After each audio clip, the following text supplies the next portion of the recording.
Steve Thomason.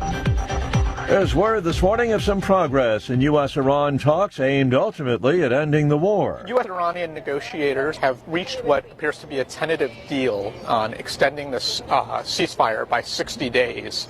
As part of the deal that still hasn't been signed off by President Trump, it would extend the ceasefire by 60 days. It calls for opening the Strait of Hormuz and a demining of the Strait of Hormuz. And in that 60-day period, the U.S. and Iran would also begin negotiations on Iran's nuclear program. Correspondent Amir Madhani. A rocket belonging to Jeff Bezos' Blue Origin space company was on the launch pad in Florida last night, ready for testing. Something went terribly wrong. A thundering explosion heard for miles around, unleashing a massive fireball that lit up the night sky. Bezos says everyone's been accounted for, the investigation getting underway. In Dallas, it began like this. At 12:47, our dispatch center received a gas leak call at the 400 block of East 9th Street. Then the two-story apartment building exploded in flames. Powerful explosion and raging fire left at least 3 people, 2 adults and 1 child, dead. Crews have recovered the remains of 6 of 9 workers missing after a chemical tank ruptured at a paper mill in Longview, Washington. The 6 bodies were found in the workers' area. As we talked before, this was at a shift change, and so it was an area for where they would congregate in the mornings before they would go where they would assemble, find out their assignments, and go to their workplace. Fire Battalion Chief Mark Amos. Rescuers in Laos trying to drain water from a flooded cave to free 5 villagers trapped for more than a week. An overnight rainstorm has complicated their efforts. On Wall Street, Dow futures 113 points higher, NASDAQ futures up 33. More on these stories at townhall.com. If you want unlimited talk, text, and data on a super fast network, Big Wireless will sell it to you right now for as little as $70 a month. Or you can buy it from Pure Talk for half of that. I'm talking about unlimited talk, text, and data for just $34.99 a month. But wait, there's more. When you switch to Pure Talk, you'll be switching to an American wireless company that's committed to keeping 100% of its customer service in this country. I appreciate that. In fact, that's why I switched. I also appreciate the way they support our vets and our skilled workforce. Dial pound 250, say micro, and get unlimited talk, text, and unlimited data for just $34.99 a month. That's pound 250 micro. Stop paying twice what you need to pay for the service you want and switch to an American wireless company that actually stands for something. Pure Talk.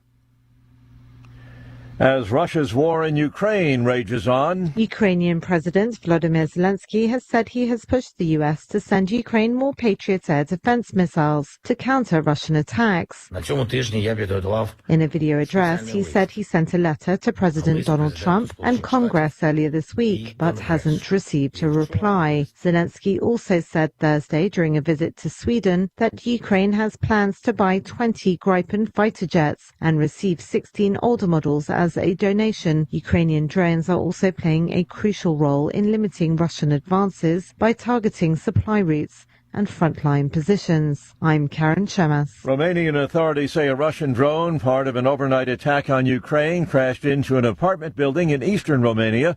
2 people suffered minor injuries, others evacuated. Defense Ministry says a drone was tracked by radar in Romanian airspace, crashed onto the roof of the building. Townhall.com. Decline in birth rates in some parts of the world is raising alarm. There's concern the trend reflects deeper cultural and technological shifts. New data shows fertility rates falling well below replacement levels in dozens of countries, with some experts pointing to smartphones and declining in-person relationships as key factors. Conservative voices argue the crisis goes beyond economics, blaming cultural changes like delayed marriage and weakened family values. They're calling for pro-family policies, tax incentives, and renewed emphasis on marriage and child rearing, warning the long-term impact could reshape societies and economies worldwide. John Scott reporting. The California Attorney General is suing the genetic testing company that was known as 23andMe, alleging the company failed to protect sensitive user data. The 2023 breach affected nearly 7 million people across the country. More on these stories at townhall.com. All right, folks, I need you to do something right now. Go to johnfredericksradio.com and take our brand new 2028 Republican presidential straw poll. Who do you want leading the ticket? Don't let the elites decide. Make your voice heard. While you're there, weigh in on two huge issues: eminent domain reform and President Trump's tariff policies. Are they protecting American workers or hurting growth? This is your movement, your vote, your voice, your choice. Go to johnfredericksradio.com right now and take the poll. It's finally here, our second annual mega sale. This sale only comes around once a year, so take advantage of the best offers ever while you can. For example, save 50% on our Giza Dream bed sheets, as low as $29.98. And for the first time ever on TV, MyPillow mattresses and MyPillow mattress toppers, as low as $99.98. And you save 50% on our Lux Pure 6-piece towel sets. Regular $69.98, now only $39.98. And our best-selling standard MyPillows, regular $49.98, on sale for $17.98. Wait on it, mega sale, only $14.98. But wait, there's more. To make the mega sale even more special, when you order right now, your order's going to ship absolutely free. To take advantage of the second annual mega sale, go to MyPillow.com or call 800-854-0504 and use promo code Godzilla. And they're off. This summer, the Thunder returns to Colonial Downs Racetrack. Live thoroughbred racing June 25th through September 7th. Feel the excitement. Hear the roar of the crowd. Experience Virginia's premier horse racing destination every Thursday through Sunday all summer long. Bring the whole family for Family Fun Sundays, packed with activities for all ages. Parking? Free. General admission? Free. Memories? Priceless. Make Colonial Downs Racetrack your new summer fun time tradition. Get tickets and race day info now at colonialdowns.com. Hey folks, Al Green here for SatPhone. When you're on the go, you want to know you're connected. If it's a family vacation or an off-the-grid escape to a remote destination, having reliable communication helps you feel safe and secure. You can't afford to find yourself in a dead zone. That's why you need SatPhone. SatPhones are reliable, durable, and give you global coverage. If you can get outside, you can get in touch. It's that simple. Make calls from your SatPhone to any regular cell phone in the United States. The phones are a $1,500 value, but you can get yours free. Just sign up for a 15-month plan, $94.95 a month. Get 150 minutes monthly that roll to the next month. Go 3 months without using them, that's fine. Yes, 3 months, 450 minutes, all yours. Visit SAT123.com or call 855-980-5830. SAT123.com, 855-980-5830. Get surety and security with your SatPhone. Call now. What if those who were once called conspiracy theorists turn out to be right again?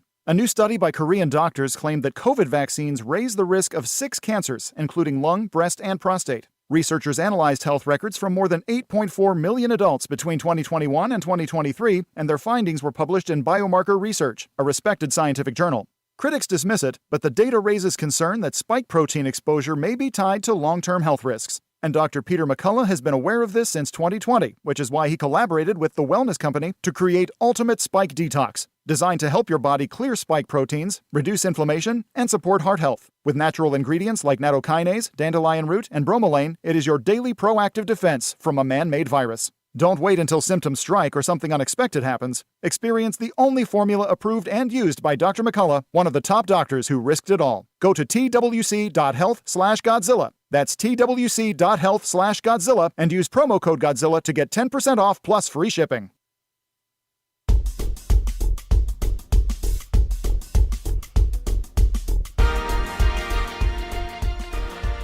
Happy Friday morning, listening fam. This is the John Fredericks Media Network. I'm Dan Hobgood. Time for a look at weather and sports. We'll start, as we always do, with where I am here in the capital of the South, the River City, Richmond, Virginia, where the high today will be a very nice 80 degrees, sunny, a low of 57. Right now the temperature is 56 degrees. The Squirrels winners again yesterday over Akron 5-4. First pitch tonight, a very specific 7:17 p.m. Not 7:16, not 7:18, but 7:17. Moving on to D.C., another great day ahead for D.C. here. A high of 80, a low of 62. Right now the temperature is 57. The Nats will host the Padres this weekend. First pitch tonight at 6:45 p.m. Got to be happy in Atlanta this morning. The Braves thumped the Bo Sox yesterday 10-2. Team will travel to Cincy for the weekend. First pitch between the Reds and the Braves at 6:40 tonight. High today in Atlanta of 82, going to be stormy. A low of 69, still stormy. Right now the temperature is 74 degrees. Nashville, you're looking at a high of 82. You're going to see some storms as well today. A low of 69, yeah, still stormy tonight. Right now the temperature is 74 in Middle Tennessee. Philadelphia, you're looking at a very nice high of 80 degrees today, a low of 56. Right now the temperature is 59. The Phils are on the road in L.A. for the weekend to face the defending champs. First pitch tonight at 10:15 p.m. Eastern. Going to skip the usual order, go over to Pittsburgh here, where Buccos lose a third straight skiing start. And now the Cubs are on a win streak. I hate being a Pirates fan. Well, the Twins are in town for the weekend. First pitch tonight at PNC Park at 6:45 p.m. High in Pittsburgh today of 81, a low of 53. Right now the temperature is 50 degrees. And all right, Morgantown, today's the day. Tonight's the night. WVU Baseball hosts Binghamton at 5 p.m. for the NCAA Regional. Gonna be a beauty. High of 81, a low of 56. Right now the temperature is 51 in By God, West Virginia. Hey, JF's got to be happy today. The Astros were winners again on the road in Arlington, Texas last night. The Spurs win Game 6 to force a Western Conference Finals Game 7 in OKC. And then, sad news to report, former NHLer Claude Lemieux dead at 60. As usual in these circumstances, the JFMN sends condolences to family, friends, and fans everywhere. Bringing you today's weather and sports update is the Godzilla Wins radio show for the best insight, analysis, and picks. Watch and listen to Godzilla Wins tomorrow morning, in fact, from 9 to 11, all across the John Fredericks Media Network. Plus, to get John's daily sports picks, remember, go to GodzillaWins.com. Again, that's GodzillaWins.com. In any event, this has been your Gorilla of Truth, your deplorable of the Oracles, Dan Hobgood, for the John Fredericks Media Network. Outside the Box with the Ox is next, followed by the Godzilla of Truth, the Oracle of the Deplorables, the one and only John Fredericks on the John Fredericks Show. Stay tuned, everyone. Axios reports that Gen Zers are, quote, ditching social media in pursuit of better mental health, and that they're going analog to get away from screens and apps. One said he's a Twitter and Instagram junkie and needed social media to simply tell him who he is before cutting it off in a month offline challenge. Said he loves the sense of privacy now. A 17-year-old mentioned how teens don't want to delete apps for the fear of missing out, FOMO, but then realized she wasn't missing out on anything. The Dumb Phone 2 by dumb.co is selling hundreds, they say. Still got contacts, texting, and calling, and even things like Uber and Google Map apps, but just what they call essential ones. Though the story also cites a study finding American adults' social media usage is declining too. 12% of us over 65 use no social media at all. 7% of Gen Zers say that now. Well, unconfirmed reports from outside the box are that the same Gen Zers polled were also overheard telling their parents that the cigarettes in their coat pocket that mom found belonged to their friend's older sister, that they found that half-empty bottle of Crown Royal that was under the passenger seat of their car along the side of the road. Didn't know what it was, but thought the bottle and purple cloth drawstring bag over it seemed neat, so they picked it up. And the smell from their tree fort in the backyard last night was because the neighbor was burning leaves. Mostly Maui Wowie, man. Yeah? But it's got some Labrador in it. Ahem. Here outside the box with the Ox in the Eastern Time Zone and now in West Virginia on the John Fredericks Media Network. John Fredericks.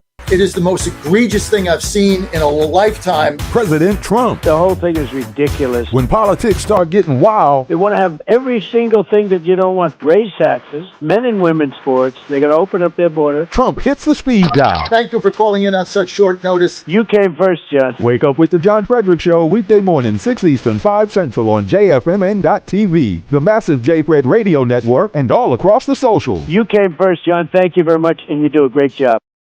Right now, download the new WV Sports Nation app from the Apple Store or Google Play and get the entire Mountaineer sports world in the palm of your hand. Right now, get notified when new stories drop about your favorite Mountaineers teams and athletes. Download the WV Sports Nation app right now. Get updates on next-level Mountaineers like Weatherholt and Joe Mazzulla. All that and more right in your pocket right now. Download the new WV Sports Nation app from the Apple Store or Google Play. Download the app right now. Live from the NCAA baseball tournament in Morgantown, West Virginia, this is a special edition of the John Fredericks Show. Grab yourself some peanuts and Cracker Jacks, sit back, and get ready for the best 4 hours of talk in the universe. To be part of the show, just call our toll-free number, 888-480-5646. And now, here's the Godzilla of Truth, the Oracle of the Deplorables, the man who tells his players to just keep swinging, John Fredericks. All right, welcome to another edition of the John Fredericks Media Network. I'm your Godzilla of the Truth in America, your Oracle of the Deplorables. Hey, Dan, our feed here looks a little sketchy. I've got a hard line hooked up here, so let's see what's going on. But till you get on, you don't really know. And if we have to change it, we'll change it. But right now, we're going to get through the first segment until we figure it out. But thank you.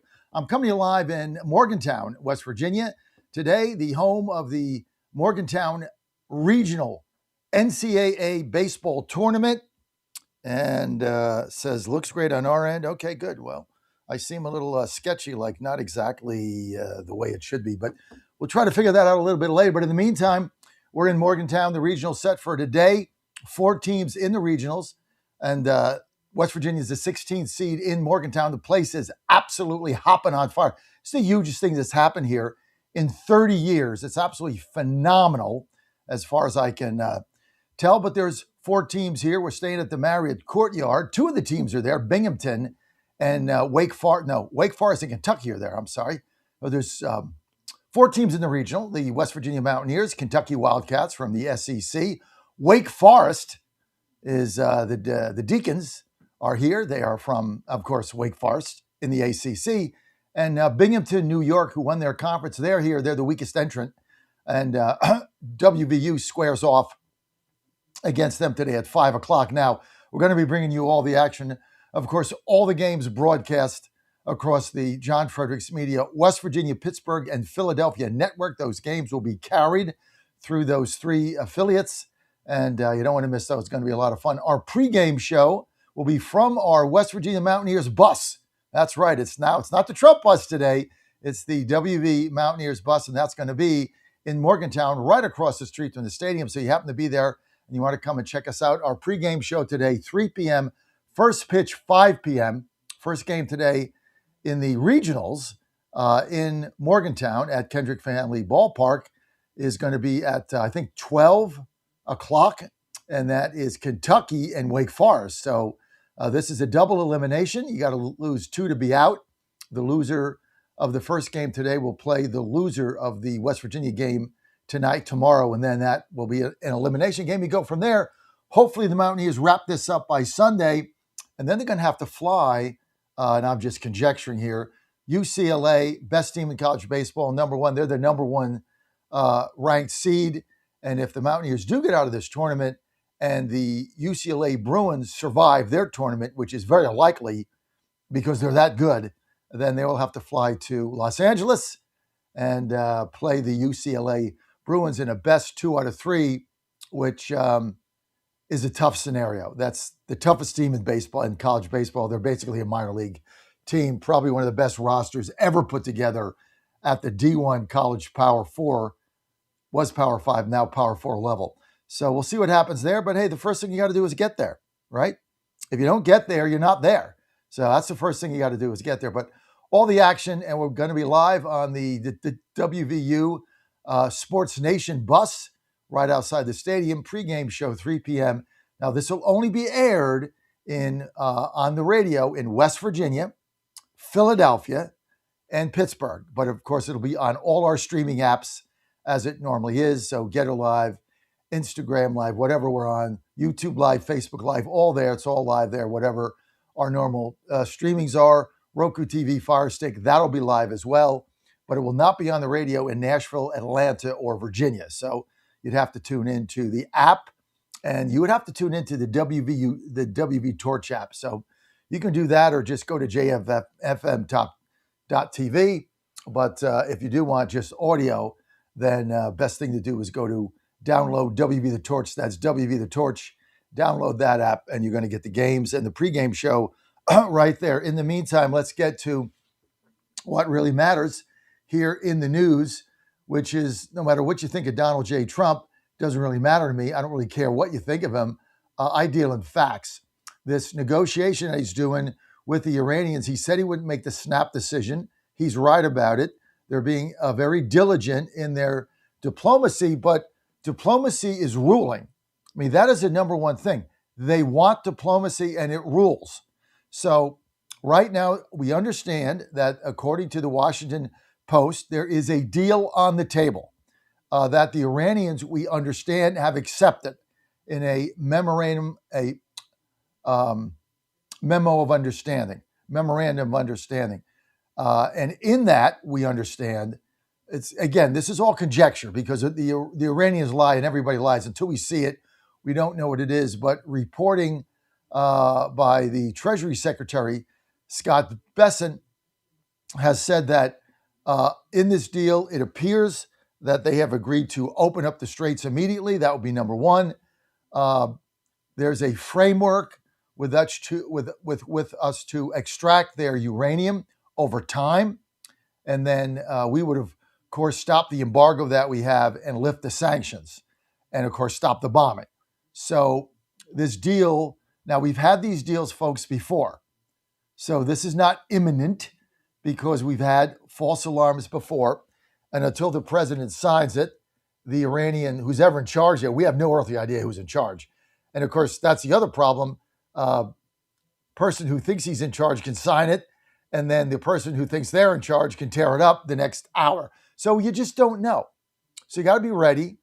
But the good news is it looks like they're moving towards an agreement. Jonathan Pollard is going to be with us at 7:30 today live. We're going to break it down with him. He's live in Tel Aviv.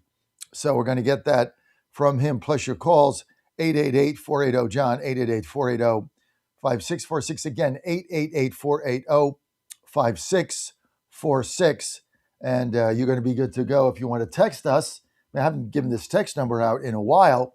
You can simply text us. That's 878-256. I think that's 9062, isn't it, Dan? Right?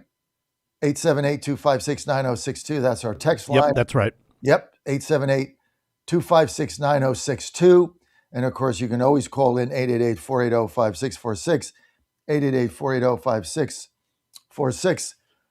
So we'll be covering this. You might have breaking news while we're on the air, but the president holed up right now with his advisors. We've got, obviously, people that are negotiating this in the Middle East, waiting for a final word as they review this line by line with the president of the United States. So we'll see what happens. That's why playing clips today, we're really not going to do that because anything is old, because this just broke in the wee hours of the morning. So, of course, the president stays up very late with his team. He's probably trying to figure this out, but we could be very close. Now, what I said yesterday, and I think this is one of our callers I addressed who was upset about, the economic numbers didn't mean anything to them. Groceries are high, gas is high, who cares? And had a very spirited discussion. Look, nobody feels your pain more than I do. Okay, I was homeless, no money, couldn't buy food, couldn't feed my child. Okay, so I get it. I used to wait at the Food Lion until 8 o'clock when they marked the whole chicken down to $5. Because after 8, if you don't buy it, they have to throw it out. So I would wait there, go at 7, get it. So I had it. Somebody else didn't get it. So I get the last one, $5, $5.25 with tax. And I would wait in the store, walk around an hour until 8 when the automatic markdown came because that's all the money I had to feed my child. All right, so I understand you're suffering. I get it. Gas is ridiculous. I mean, getting the bus out here is a joke. It's like you fill up the tank, it's like $900 or something. I mean, I get it. And we're all suffering. And we don't want to hear about economic numbers when you can't buy gas and your fuel prices are high and groceries are high. But as I said yesterday, I'm asking for patience. Just get through this. It is not a year. It is not 6 months. It is a few months.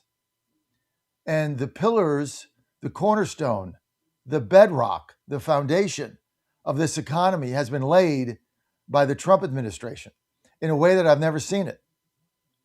And it is very exciting because every single economic indicator from what they have done is going to lead to an economic boom that has never been seen in this country before. You look at every indicator, core inflation, not gas, is down and under control. Fuel prices are driving everything up. They will come down. So inflation is tamed. We got a new Federal Reserve chair. Warsh gets it. You're not going to get the nonsense you did under Powell. You're not going to get free and easy spending. Credit's going to be tighter. When credit is tighter, money is tighter. When money is tighter, guess what? Inflation gets wringed out. Housing costs are coming down. Drug prices are coming down. The president has cut regulations in a dramatic state. 500,000 small businesses are opening up per day, according to SBA Administrator, former Senator Kelly Loeffler. SBA is loaning money at a record clip to small businesses. Small businesses are hiring, equipment purchasing, manufacturing way up, investment way up, people's savings up. Why? Because they got checks back. So our savings is going up. We saw the jobs numbers last week. These are private sector jobs. We're getting job growth now that has nothing to do with the bureaucracy in the federal government, like under Biden. Those jobs have already been accounted for. People are going in the private sector. Small businesses booming. GDP is up. Every single stocks are up. People invest in stocks long term. Every single economic indicator is up because of the one big beautiful bill, the business tax cuts that now businesses like ours can depend on. That's why we're looking at further expansion. No one big beautiful bill. There's no way we're buying anything. We're sellers.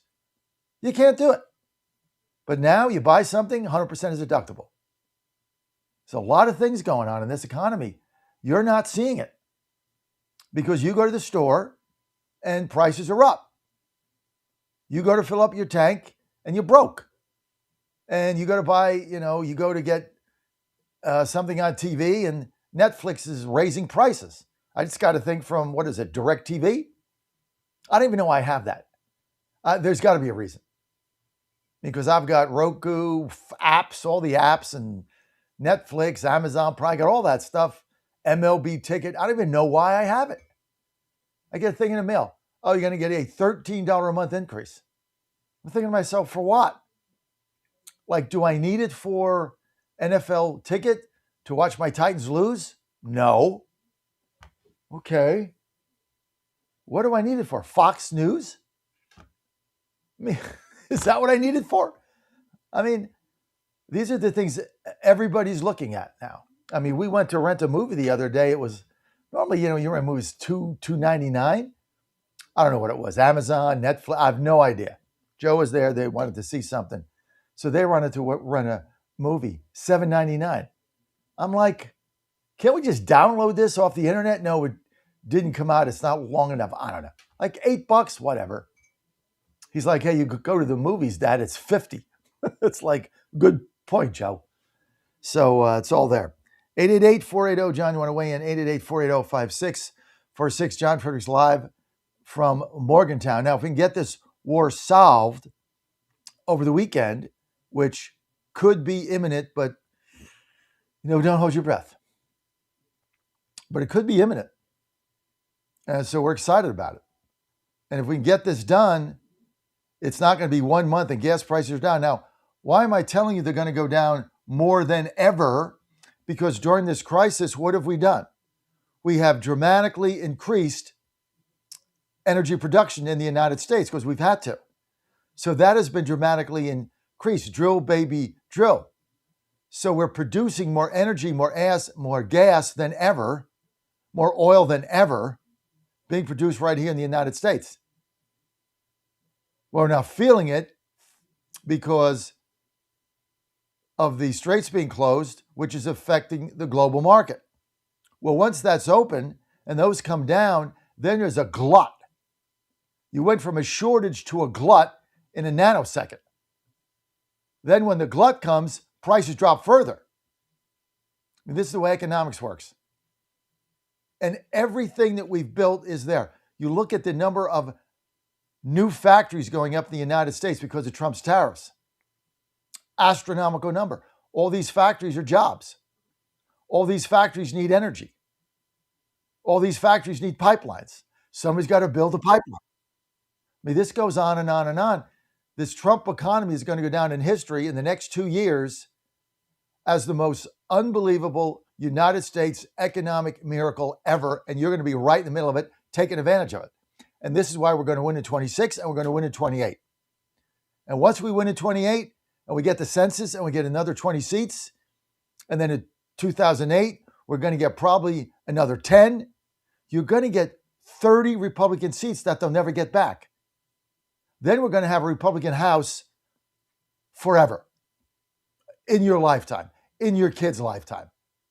The Democrats have gotten these majorities by coercing government gerrymandering.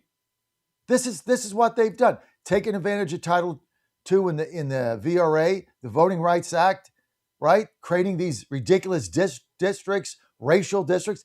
This is how they've cobbled together a majority. Nobody will vote for these people, except those in the inner city looking for your stuff, like Mandami. I'm going to take your property and give it to somebody else. That's who they got. Those in the double maskers in Northern Virginia that then go back to their gated communities and have their wine, cheese, and caviar, and then put on 2 masks, go to the metro. All right, we're going to go to a break. We'll be right back.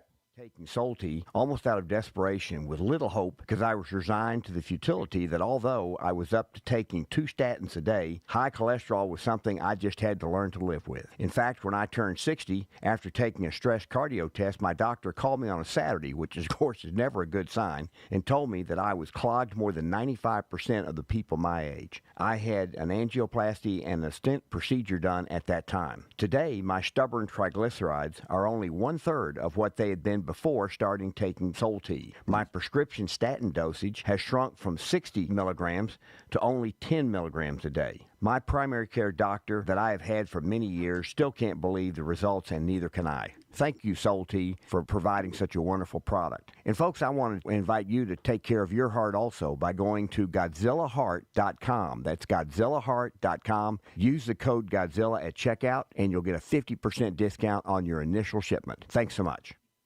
In 2008, the amount of concentrated time people could spend on a task without becoming distracted was 12 seconds. 5 years later, it was only 8 seconds, 1 second less than a goldfish. If you're often distracted or have trouble recalling information, you're likely to fall behind in the demanding, fast-paced 21st century. In other words, brain performance is more critical now than ever. Boost your brain power with Healthy Cell's Focus Plus Recall. Science-backed nootropics to help you sharpen focus, concentrate longer, enhance recall, improve mental speed, learn rapidly, and be more alert. It's a pill-free brain supplement made with maximum absorption ingestible gel technology, designed to feed your brain at the cellular level. Take it for a test drive. Go to healthycell.com and use code GODZILLA for 20% off your first order of Focus Plus Recall. That's healthycell.com, code GODZILLA for 20% off. Washington is wasting $500 million every year on a federal supervision system that doesn't work. Probation officers are overwhelmed. Resources are going to people who pose zero threat, while actual dangerous individuals slip through the cracks. The Safer Supervision Act stops the waste and refocuses every dollar on protecting families from harm. President Trump's own pollster found about 80% of Trump voters want this fixed. It's time for Congress to get this done. Stop the waste. Protect our communities. Visit safersupervision.com. Paid for by the Reform Action Fund.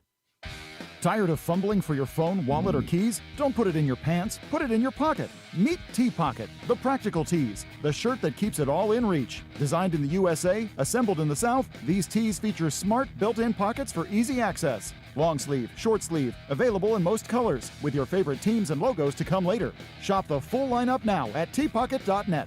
Fast shipping, easy ordering. Grab yours today and level up your everyday carry. Put it in your pocket with T-Pocket. tpocket.net. For the first time ever, we're bringing you My Pillow mattresses and mattress toppers for as low as $99.98. Remember, sleep's all about temperature and pressure points. Whatever sleep needs you have, we have the right technology for you.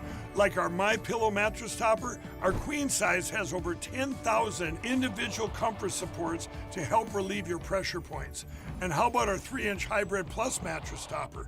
It's infused with copper and silver to help your body get the restorative sleep it needs. And our My Pillow and Case Coil mattresses, I personally helped develop these mattresses to make sure they have everything needed to give us great sleep. Plus, they're made right here in the USA, and they ship right to your front door, absolutely free. Go to mypillow.com or call 800-854-0504 and use promo code Godzilla to get MyPillow mattresses and toppers for as low as $99.98 and free shipping. Live from the NCAA baseball tournament in Morgantown, West Virginia, this is a special edition of the John Fredericks Show. Grab yourself some peanuts and Cracker Jacks, sit back, and get ready for the best 4 hours of talk in the universe. To be part of the show, just call our toll-free number, 888-480-5646.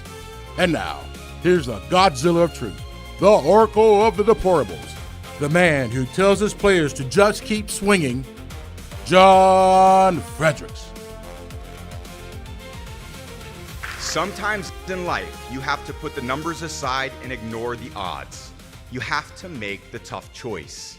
You have to try your best and to fight your hardest to win. Because the only thing worse than losing the biggest game of your life is losing respect for yourself along the way. I wish you nothing but the best of luck and the most courageous of choices on your journey. And I challenge you as graduates of this amazing institution to seek out more things that are just too hard. Things that will force you to grow beyond what you thought was possible for yourself, physically, mentally, or emotionally. I want you to challenge yourself with ideas that are uncomfortable and people who push you to be your very best. Even if one of those people is a cranky old coach who cuts the sleeves off his sweatshirt and screams at you all day, do your job. Okay, that's too specific in my experience. You guys get the point. The tests are over in school, thank God. But the tests in life, they never end. You will be tested every day. And those tests are the prep for the life that you want to live.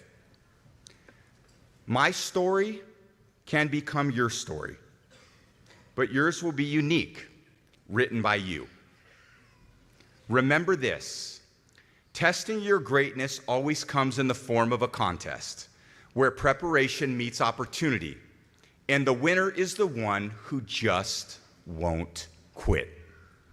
Thank you so much. Congratulations.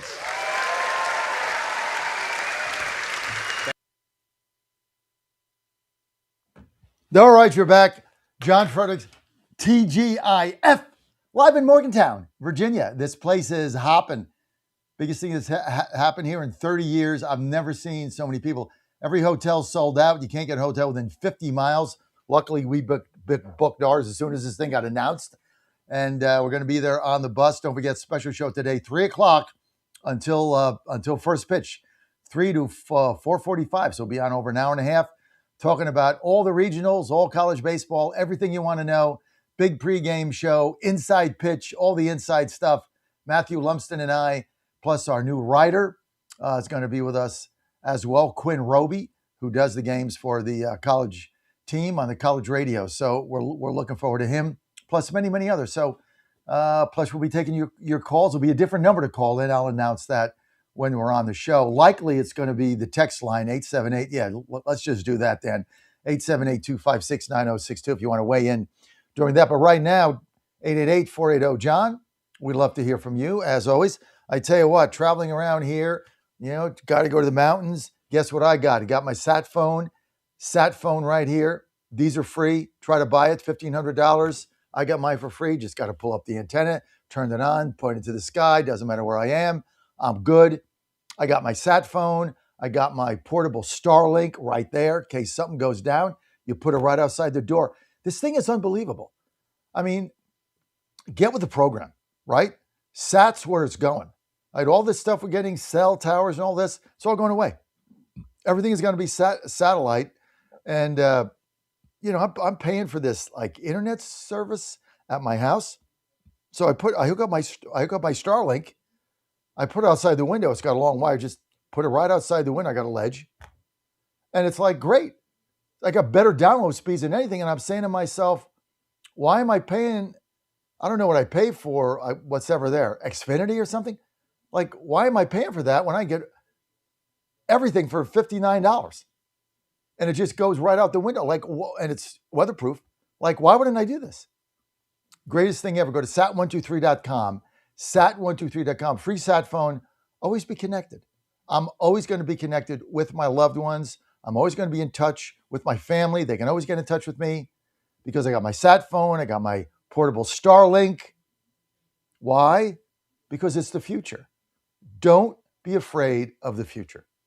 Just do it, and then you have it. The future is yours. That's why I encourage everybody, pick an AI, pick one. You want to do Grok, you want to do Claude, you want to do ChatGPT, just pick one and do something with it. That gets you, and it doesn't matter if you're retired, you got a job, what your job does, it doesn't matter. Just pick one and play around with it. Therefore, you'll understand it better. And that will alleviate your fear, because I'm in the park that I believe that AI will actually create jobs, that AI makes people more productive, that AI can be a growth sector. And it's not going to suck your jobs up. It's going to expand productivity. My company, because of AI, is +1. We actually hired somebody to manage it. I mean, in social media. So we can do a lot more for less. So we actually hired somebody. So I don't know who's lost their job, but I'm +1 job. Now we're just a tiny little company, but I don't think we're alone. Let's go to the phone lines. Let's get to, by the way, great opening.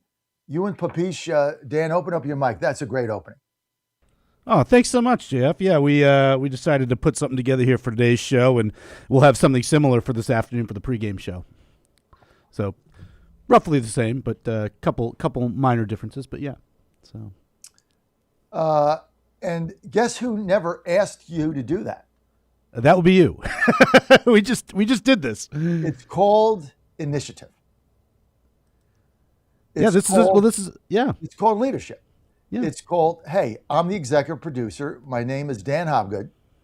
I'm producing one of the hottest shows in America with a over 3.5 million to 5 million audience a day. And so I'm going to step up and I'm going to find ways every day to make the show better. I'm just not going to get in, do what I got to do, cut and paste, and get out. Right. I'm going to come in, I'm going to think every day. And it started with cleaning the studio, so it's spick and span. Because if the studio is not clean, nothing else will ever work. I'm with you. Yep, I cannot work in a nasty, junky environment. So yeah, it was the first thing that needed to happen. So I was like, all right, we got to get this place cleaned up. It's a mindset. Yep. You walk into something that's messy and dirty, you're not going to be creative. No. I come here to our office in Fairmont, just 15 minutes south of Morgantown. And this is where our studio is. I walk in 5 a.m, right? Sure. And Pasquale's got this thing. I mean, it is sparkling. It's sparkling. Love it. And so everything, the reception area, the desks are clean, the garbage is taken out, the coffee pot is clean, everything is clean. Everything is in order. Well, then you want to come in and work. You come in, you get junk all over the place. All you want to do is get through it and get out of there. Yep. So it's a mindset, right? It's a mindset. Absolutely. And great talent working together with creativity and initiative and focus is how you get things done in a small company. I mean, we put this entire bus wrap together. This thing was announced Sunday night. Monday was a holiday. And by Thursday morning, it was all done, right? And everybody was off on Monday. So we had 2 days. Everybody's working together to get it done. That's how you move the needle. I'm very proud of our team, proud of what you guys have done, and that opening is fantastic. So keep up the good work. Yeah, thanks so much. Just great to be part of the team. It is so nice to be part of this company. I had anticipations, I had hopes for how it would go, and so far everything has exceeded even my wildest dreams. So it's been wonderful being part of this team, and love Ann and you, and thanks for everything you've done to make me feel so welcome here. I mean, really and truly, this has been a wonderful experience. So.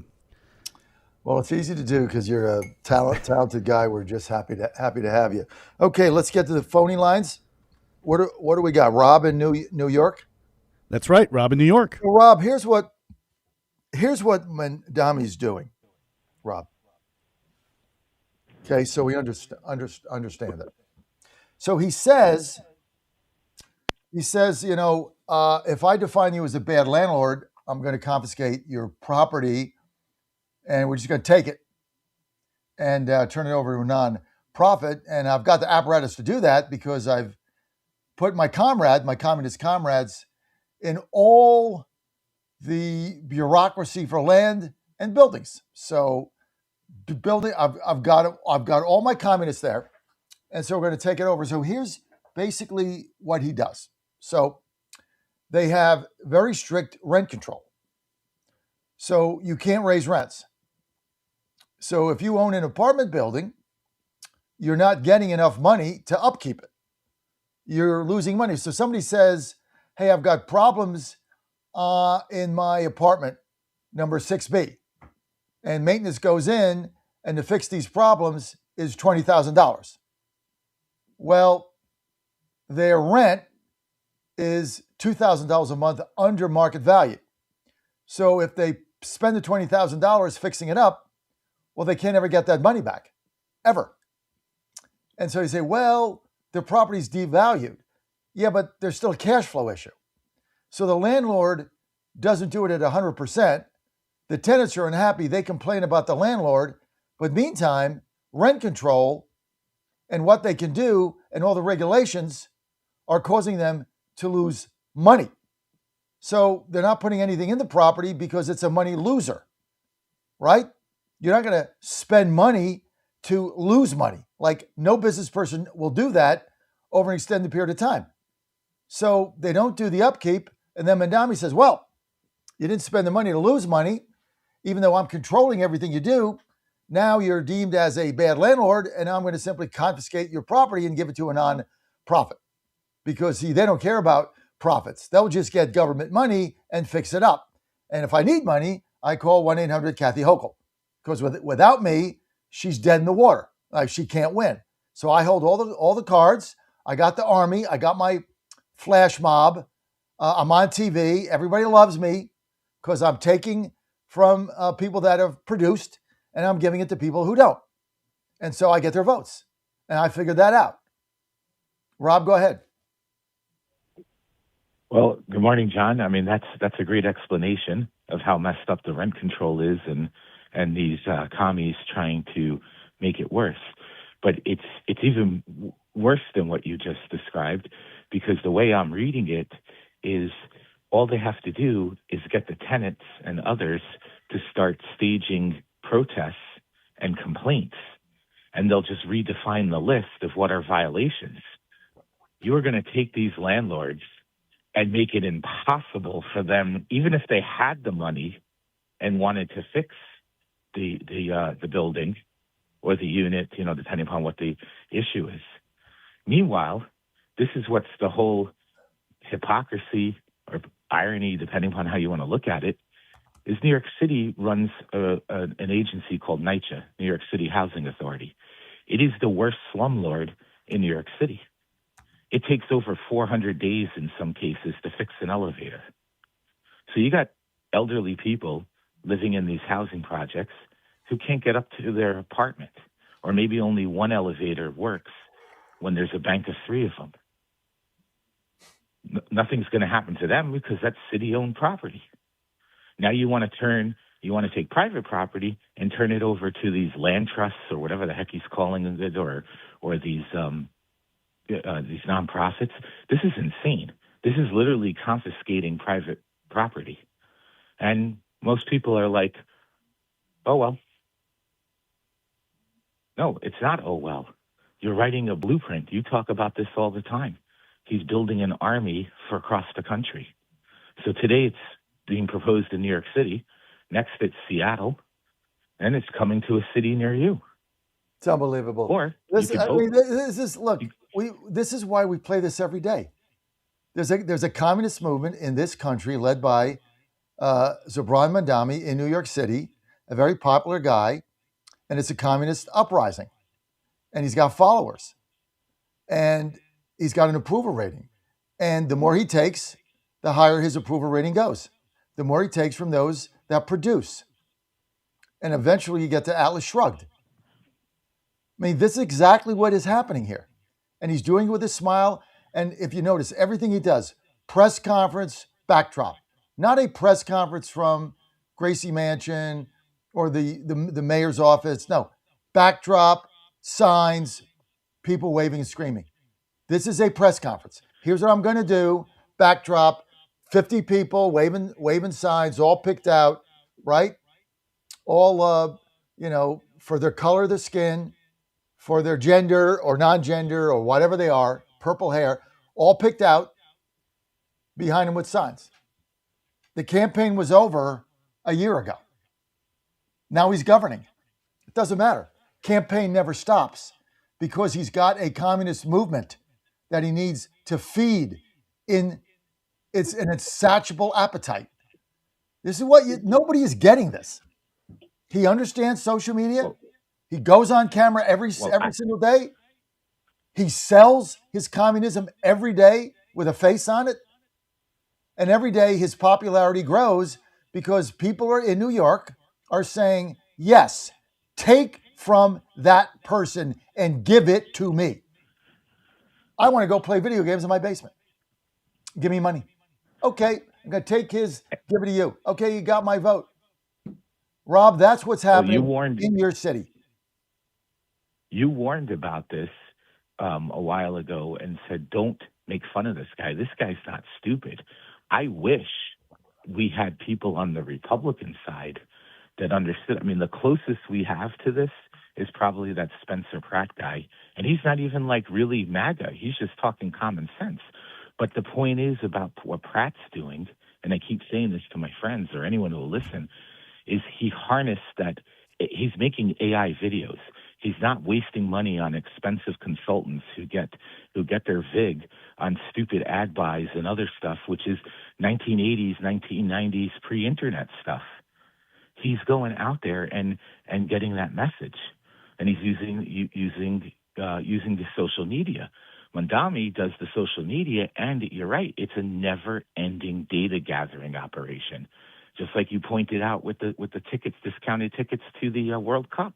Brilliant. There's going to be enough people that will enter that information. Brilliant. Great. Now he's got Brilliant. you as a potential foot soldier in Brilliant. his commie army. It's That's what he's doing. And we're brilliant. sitting here going, oh, he's stupid. He's not stupid. No. He's a brilliant young guy. Yeah, brilliant. He's And brilliant. you think for our audience that didn't know what he did, he said over and over, people want to see soccer games, tickets are too high. Our people can't afford these tickets. So I'm going to buy 1,000 and I'm going to give them away in a lottery for $50 a piece. But you need to register and there's going to be a lottery and we're going to keep it open for days and days and days. And we're going to have drawings over days and then you keep registering. Like it's not like one day and then you register. No, it keeps open for days and you keep, and they'll give out 10 a day, 10 until they get to 1,000 for $50. Meantime, they're keeping it open. But in order to get in the lottery, you've got to be a resident of one of the 5 boroughs. And you have to give your email, and you have to give your mobile. And you have to give your address. Email, mobile, address. This is a free, a taxpayer-funded data gathering operation beyond anything you've ever seen. Millions of people in New York are registering for these $50 tickets. Now I got a database. Got their email, got cell phone, got their address, checked if they're in the voting rolls. Oh, they're not. Go, here's my army, go knock on their door, send text from my campaign, send emails, add that to the database I've already got, and now I control everything. This is brilliant. Our guys are still out there buying TV ads on, the morning Andy Griffith show or some ridiculous thing. These guys so far ahead of us. This is a brilliant plan. I wish I thought of that. It's brilliant, right? I should have. You know what? I should do that. Hey, Washington D.C. I'm going to buy 100 tickets. Everybody get it for $50. But here's my site. You got to register. You got to be in the 2nd ward, and you got to give me your address, phone number, and email. I mean, come on, man. You just built your own database for nothing, for the cost of tickets. And he's not even paying for them. The city is. Unbelievably brilliant. Now contrast that with what was done with La Savita and the other guys trying to hold on to Cornyn. $100 million, and the guy got blown out. And not only did he get blown out, you had Cassidy getting blown out that way. I think this is the first time in history that a Senate majority leader lost 2 incumbents in primaries. That's how bad the U.S. Senate is, because John Thune thinks that this is basically Trump's a lame duck and we're going to block him. And the hell with the people. And you can't even get. And we. Go ahead, Jeff. Go ahead. No, I was just saying. It's like. I hope if he gets the message. He probably won't, because these guys will dig their heels in. But if I were him, I'd be looking at this and saying, maybe it's time to switch strategies here. Because it's not just those guys. Look at the numbers Trump put up of all of his backed candidates. He wiped these guys out recently. Rob, I'm going to get to John in New Jersey. Rob, have a great weekend with your family. Talk soon. Thank you for the call. Johnny, Jersey, line 2, go. Hey, John. How you doing, pal? Super. Hey, listen, I think it's unfortunate, but I think we just don't have enough time, and we didn't put enough on the spotlight. But it would have been nice to primary out this Mike Rounds guy as well. I mean, he's pretty much another rhino that needs to be primaried. I mean, but I just don't think we have the muster at this point, but there's just not enough spotlight on it. The reason I'm calling is you're talking about the Mandami thing as if, this is actually going to work. We just have to wait this thing out. See, I think it's a good thing. Listen, I live in Jersey. I lived in Manhattan on 66th Street for 20 years. I used to go every week, every year for Christmas. I'd go back, visit all the time. I haven't been in the city in 3 years, and I have no plans on ever going back to it until it's straightened back out. And that's not just my opinion. That is pretty much every single person I talk to. They go down to Red Bank now to see plays. I mean, Broadway's dying. People are moving out in droves. I know people that have owned, got rid of their apartments. So the city is slowly but surely bankrupting itself. And that basically is going to be the end result. This ends in violence, riots, and bankruptcy. And that's going to be the tale of New York City. Hang on, I got to write that down. What did you say? Violence? Riots? In violence, riots, and bankruptcy. That's the end goal of Manhattan. It can't sustain itself. First off, socialism has never worked in the history of man. and it's not going to work. And the only way you can sustain it is if you lock in everybody. The bottom line is people are leaving in droves. So that's the beauty of the United States, and that's the beauty of what's happening to these cities. People are just leaving. The tax base is evaporating. They can't sustain this. And if we have in the correct federal government, they're not going to bail them out. So the bottom line is, I think people need to watch this and to see socialism at its work and where it goes. We're putting you up on YouTube. John from Jersey. Mondami's reign in New York City. I might have misspelled some here, Dan. Will end in violence, riots, and bankruptcy. John from Jersey. Makes YouTube, baby. Let's go. Thanks, John. Got lots coming up next, plus your calls, 888-480. John, keep it right here, live in Morgantown, West Virginia. If you ever wanted to go to God's country, I'm in it. This is where God takes vacation, West Virginia. Wednesday night, it says these strikes are in response to Iranian threats. In the latest incident, Kuwait says it was attacked by Iranian missiles and drones. Iran confirms that it launched a fresh attack in the region. It says this is in response to American aggression. Now, these clashes have not caused the ceasefire to collapse, but they have left the Middle East on edge. Fed up with high energy prices, Treasury Secretary Scott Bessent says oil and gas prices will drop once the U.S.-Iran conflict has been settled. What we've seen is actually oil prices are down about 10% in May. There are almost 2,000 ships waiting to come out of the Gulf. And I think the oil market is going to be very well supplied on the other side of this, and that we could see prices come down very quickly. A Russian drone has slammed into an apartment building in eastern Romania. 2 people injured. A NATO member, Romania, now asking the alliance for help in defending against Russian drones. On the launch pad in Florida for a test last night, the Blue Origin rocket failed the test. It blew up. A deafening explosion and massive fireball lighting up the nighttime sky over Cape Canaveral. There were no injuries.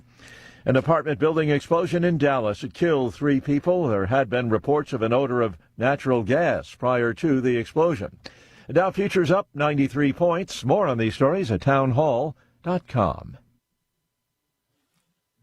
You've put in the work to get that first job, moved up the ranks, or started a family.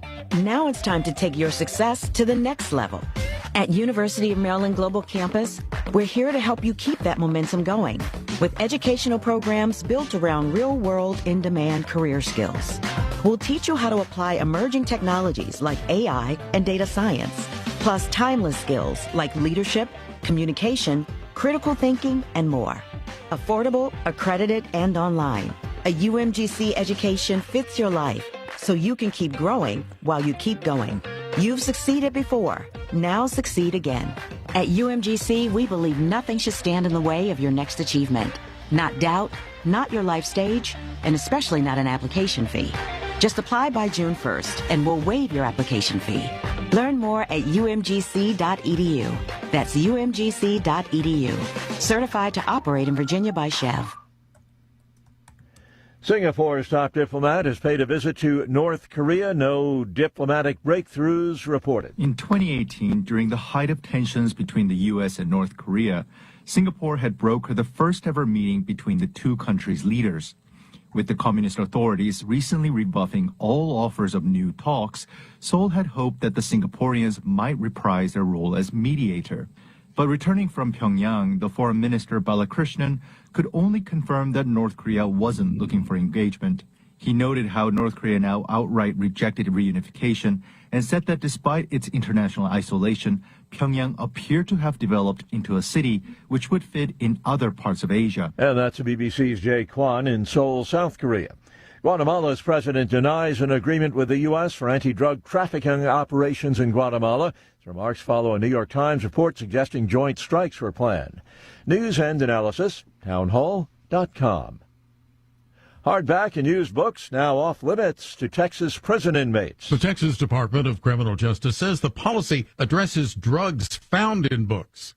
Last year, 385 books tested positive for drugs. The policy was implemented in April and requires books to be reviewed by the Wyndham School District, which provides educational services to prisoners. Critics say the policy unfairly punishes inmates and restricts access to literature. TDCJ says the measure ensures safety, but advocates want more dialogue to prevent reduced access to learning materials. John Scott reporting. The Scripps National Spelling Bee has moved from suburban Maryland to downtown Washington, D.C. Not all the spellers and their families appreciate the change. It's being held in Constitution Hall now. The spellers having to deal with logistical hurdles, including crowded hallways, limited dining options, and shuttle bus rides. More on these stories, townhall.com. All right, folks, I need you to do something right now. Go to johnfredericksradio.com and take our brand new 2028 Republican presidential straw poll. Who do you want leading the ticket? Don't let the elites decide. Make your voice heard. While you're there, weigh in on two huge issues: eminent domain reform and President Trump's tariff policies. Are they protecting American workers or hurting growth? This is your movement, your vote, your voice, your choice. Go to johnfredericksradio.com right now and take the poll. President Trump is already transforming Washington, D.C., making it the safest, cleanest, and most beautiful city in the world. But we need fighters on the ground to keep it going. I'm John Fredericks, and I'm running for chairman of D.C. GOP Ward 2 to make sure Trump's vision for this city becomes a reality. Safe streets, clean neighborhoods, and yes, rat-free. Go to MakeDCGreat.com. That's MakeDCGreat.com right now and send a donation. Let's finish what President Trump started. Donation limit $200. I'm John Fredericks, and I paid for this ad. All right, guys and gals, we get it. You're not logging into GodzillaWins.com for the articles. You want to be a winner. So we stripped it down and made the all-new GodzillaWins.com all about winning. Get winning picks from J-Fred, Coach Vince, and the whole GW posse. You choose the games and Godzilla Wins picks the winners. Easy peasy. Catch the show Saturday mornings, 9 Eastern, 8 Central, and hit the site every day. The all-new GodzillaWins.com. Winners, click here. 1775 Coffee is giving away free starter kits. Try the dark or medium roast coffee with longevity blend, an infused blend with anti-aging calcium alpha-ketoglutarate, which has been clinically proven to reduce biological age. When you purchase the first 2 bags, you'll receive a free 1775 starter kit, including a third 16-ounce bag of coffee, a matte black tumbler, a frother, a gold scoop, or a reusable K-cup filter. Just order now at 1775coffee.com/Godzilla and claim your free 1775 starter kit while supplies last.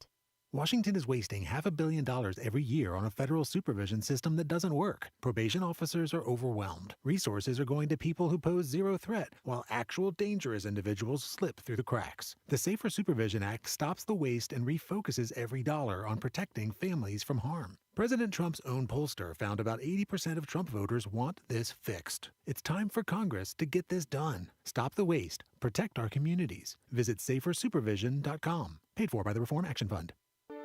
What if you had a plan to build income outside your job? At Lifestyles Unlimited, you'll learn how people are investing in real estate to grow their income and make smarter financial choices one property at a time. Right now, join us for just $297. That's a savings of $443 off our real estate education program. Text RADIO to 88007. That's RADIO to 88007. Presented by Lifestyles Unlimited. Ponder this. Imagine for a moment that you are lying on your deathbed. This is a great exercise to do each day in preparation for your very last day on earth. Think about the tests you've ever taken, the job interviews you've had, and the many life celebrations you've been a part of.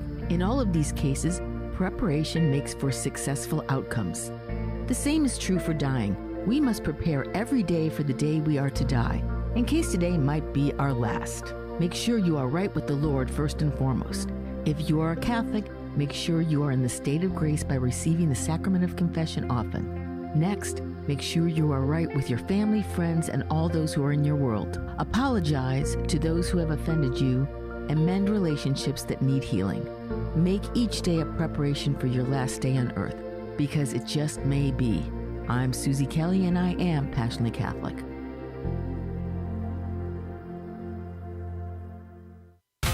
Live from the NCAA baseball tournament in Morgantown, West Virginia, this is a special edition of the John Fredericks Show.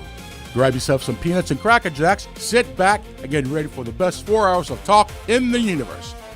To be part of the show, just call our toll-free number, 888-480-5646. And now, here's the Godzilla of Truth, the Oracle of the Deplorables, the man who tells his players to just keep swinging, John Fredericks. Well, great to have you with us. I am your Godzilla of the Truth in America, your Oracle of the Deplorables, coming live from God's country, Morgantown, West Virginia. This city is on fire in a good way. It's hopping like crazy. Going to be beautiful weather. Home of the Morgantown Regionals. That's what they're calling it, and that's what it is. The regional NCAA baseball tournament coming here to Kedrick Family Ballpark. First game today, 12 o'clock. Kentucky squares off against Wake Forest. And at 5, West Virginia University opens up their home regional against Binghamton from New York. They're heavy favorites in that game. First pitch, 5 o'clock. Being carried on all the John Fredericks Media Network in West Virginia, Pittsburgh, and Philadelphia. So you don't want to miss that. Miss the game, you can get it all right there. And also our pregame show starting at 3 o'clock. We have the WV Sports Nation bus all wrapped and ready to go right across from the ballpark. It's going to be a lot of fun. Our pregame show, 3 o'clock. We're going to give you all the inside information, give us our picks, give you the rundown of all the NCAA baseball tournament. But this place, you can't get a hotel here within 50 miles. I've never seen this place hopping. I went out to dinner last night. Everything was standing room only. Everybody is in from everywhere. And the city is very excited about their baseball team. It's bigger. I'm telling you guys, this is bigger than the WVU Pitt game. It's bigger. The number of people that have come in here from out of town, the Pitt game, you get, locals, right? Either from Pitt or from here. But you got people from all over the place are here. North Carolina with Wake Forest, Kentucky, they got a huge contingent. Every hotel sold out. So don't forget our pregame show, 3 p.m., and it'll only be heard in West Virginia, Pittsburgh, and Philadelphia. And if you say, well, how do I tune it in? Well, it'll be live on video on all of our streaming apps. So Facebook Live, Instagram Live, YouTube Live, Getter Live, X Live. It'll all be there. And then if you want the audio, you're driving around, very easy to do. You can also get it on jfmn.tv, Roku Fire Stick, Apple TV. But if you want the audio version, best thing to do, download the West Virginia audio app, WB The Torch. Download WB The Torch, and you're going to get it right there. But it's not played in Virginia, Philadelphia, Virginia, Nashville, or where else? Atlanta, because it's not particularly relevant to that audience. So not like it is here, because this place is hopping. Speaking of hopping, let's bring in John McGuire's got a huge town hall. Here's the thing I love about McGuire. He goes to his district and he has town halls, and he doesn't monitor who comes. He opens it up. You can actually tune him in today. He's got a link at 7:30. He's got Transportation Secretary Sean Duffy in. John McGuire, thanks for being with us, John. Hey, thanks for having me. You're making everybody want to go visit Morgantown. No, we've been very busy this week in the district. We'll go back next week, and what's on our mind right now is we got primaries in Virginia coming up. Early voting starts June 19th, but right after that, we've got to get on the midterms. John McGuire, a congressman from Virginia, represents the 5th district. That's basically a lot of the Charlottesville area, and it goes all the way out to all the way out to Chesterfield County. So it's got a pretty big district. John, do you have a primary opposition? Yes, I have a primary opponent. I mean, if they're going to govern like the way they run the campaign, just lying everything they say, they're going to have a hard chance. But I've got the Trump endorsement, and that's a pretty big thing. And we've been very effective. We've got a lot of things done. We've solved problems that the last 6 congressmen in the district didn't solve. So we're just going to focus on our race and defeating the Democrat in November. Well, I tell you what, you have my 100% unequivocal, full-throated, fired up endorsement. Just honored to be on your team. Been on your team from day one, as you know, every race you've ever run. And I'm a just strong believer in what you're doing, your constituent services, and just your overall, your Navy SEAL. You understand team, how a team has to operate. You're a great team player with everybody on our team, everybody in MAGA. And you've done a super job. And I couldn't give an endorsement to a more effective congressman than John McGuire. Well, that's huge. I really appreciate the Godzilla truth. Thank you, brother. It's like I told you, it's an honor to be the first Republican in the United States that President Trump endorsed for re-election this year. But we can't take that for granted. So we're going to keep our foot on the gas. But we've got to win the midterms. We've got to get a handle on energy, and that's why President Trump has baby drill, first permits in 50 years in this country. We got to, and President Trump's going to do it right, but we've got to secure the Strait of Hormuz. Possibly we'll do a 60-day extension of the ceasefire. But bottom line is Iran cannot have a nuclear weapon, and they cannot have a control of the Strait of Hormuz. Have you heard anything about this imminent deal coming up that apparently Scott Besson is saying he's seen it and it's workable? Because we don't know, the Iranians lie every 5 minutes, so you don't really know what is going on. But it seems like we've got something on the table that the other deals that President Trump got, he threw in the garbage. Apparently, they've worked something out that could end this war. What level of optimism do you have with that, John McGuire? Well, I agree with you. You just cannot trust this regime. I mean, they kill 40,000 of their people because they have a different opinion. But what I do trust is President Trump, his administration, and of course, Pete Hegseth, Secretary of War, and Marco Rubio. They don't play around. President Trump's got a backbone. I got a kind of a funny story. Is some of his members of his staff are negotiating a deal for the United States because he treats your money like it's his money. And they negotiated a $1.5 billion deal down to $1.1 billion. And they were going back and forth, and they weren't getting anywhere. They said, Trump's admin team said, well, if you'd like, President Trump would love to talk with you about negotiations. And at that point, they stopped negotiating, and they said, all right, $1.1 billion is good. Because they know if President Trump got involved, he'd go down to 900 or something, because he doesn't play around, does he? But he's going to do the right thing. He's not going to do what Obama did, where you go in there and you leave pallets full of cash, which helps this terrorist regime. It's been, what we've done is so stupid with the Iranians and allowed them to get in this position. But I'm optimistic because, the other deals, there was a lot of misinformation. And of course, we had some senators that were all upset over it. But if there's anybody in this administration that I take very seriously and trust, it's Treasury Secretary Scott Besson. Now, this guy is really straight up. And, he said he saw it and it's workable. So I'm going to go with that. I think there's some seeds of optimism here, John, over the weekend. What do you think, apart from this deal, if it falls through, are you in favor of just taking these islands over and opening up the straits and being done with it? Well, I trust President Trump to do the right thing. But I'm with you. The American people want to see some results in here. But I got to tell you, I was talking with Secretary of War Pete Hegseth in committee a couple of weeks ago, and I asked him a few simple questions. I said, is it true that Iran has enough uranium to build 11 nuclear bombs? And he said, absolutely. They admitted every negotiation. And I said, is it true that they have ballistic missiles that can reach Paris, London, or even U.S. soil? He said, yes. And I said, if they were to have a nuclear weapon and use it against Paris or London or U.S. soil, would it kill 100 people? Would it kill 1,000 people? And would it kill 1 million people? He said it would kill 1 million people. And I just say, thank God we have a president with a backbone and an incredible military, men and women, and people that would stand up to this terror. I mean, for 47 years, they've been terrorizing not just their region, but the world. And President Trump says, we're not getting used to that anymore. We're going to stand up to this bully. One thing we learned in the military is there's a bully on every corner. And if you don't punch him in the nose, it just gets worse. And President Trump's punch him in the nose, and I trust him to get it done right. John McGuire with us. John McGuire, Republican Congressman, 5th District, Virginia. Got a primary challenge, so we got to get out there and vote for John McGuire, and that's going to be on when is the primary?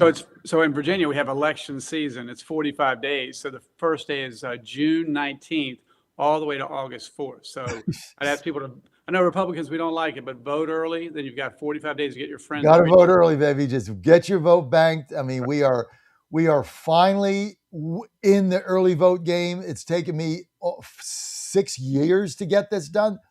I've been relentless on it. Vote early.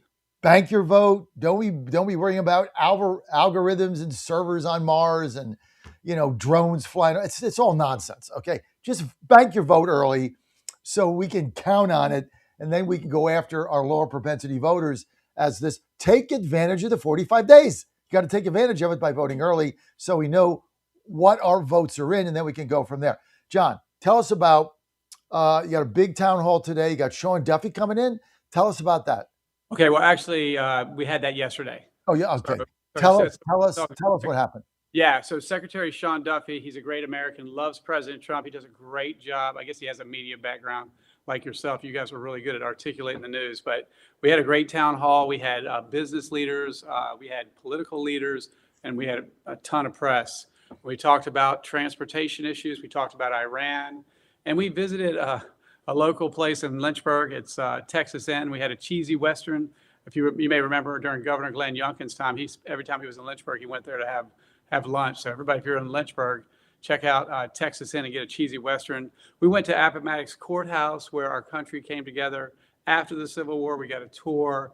And then we ended up at Lynchburg Airport, got a tour there talking about his, improving airports and air traffic controller computers and processes across the whole nation to keep Americans safer. It was a great, great event. So, as far as Sean Duffy transportation, did he say anything specifically about some of the infrastructure improvements that are needed in your district? Yeah, absolutely. So it would improve not just my district, but the whole country. But as you may know, that these air traffic controllers are overworked. If you think about Chicago O'Hare, there are times where you're delayed forever. So they've got a new AI algorithm software that's upgrading 1980s technology across the country with air traffic controllers, which includes Lynchburg Airport. But O'Hare would be an easy one to understand. So instead of having these big backlogs, they can plan the schedule out for the airplanes 45 days in advance. So it's always smooth transition. And they were talking about flying from Chicago to DC is an extra 45 minutes than it was maybe 20 years ago. And we're thinking we could cut some of that time off by being more efficient.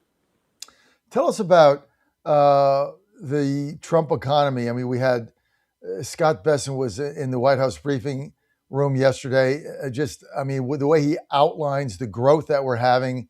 We talked to SB Administrator Kelly Loeffler the other day. She said 500,000 new businesses are being created a month in the United States. Small businesses, unbelievable.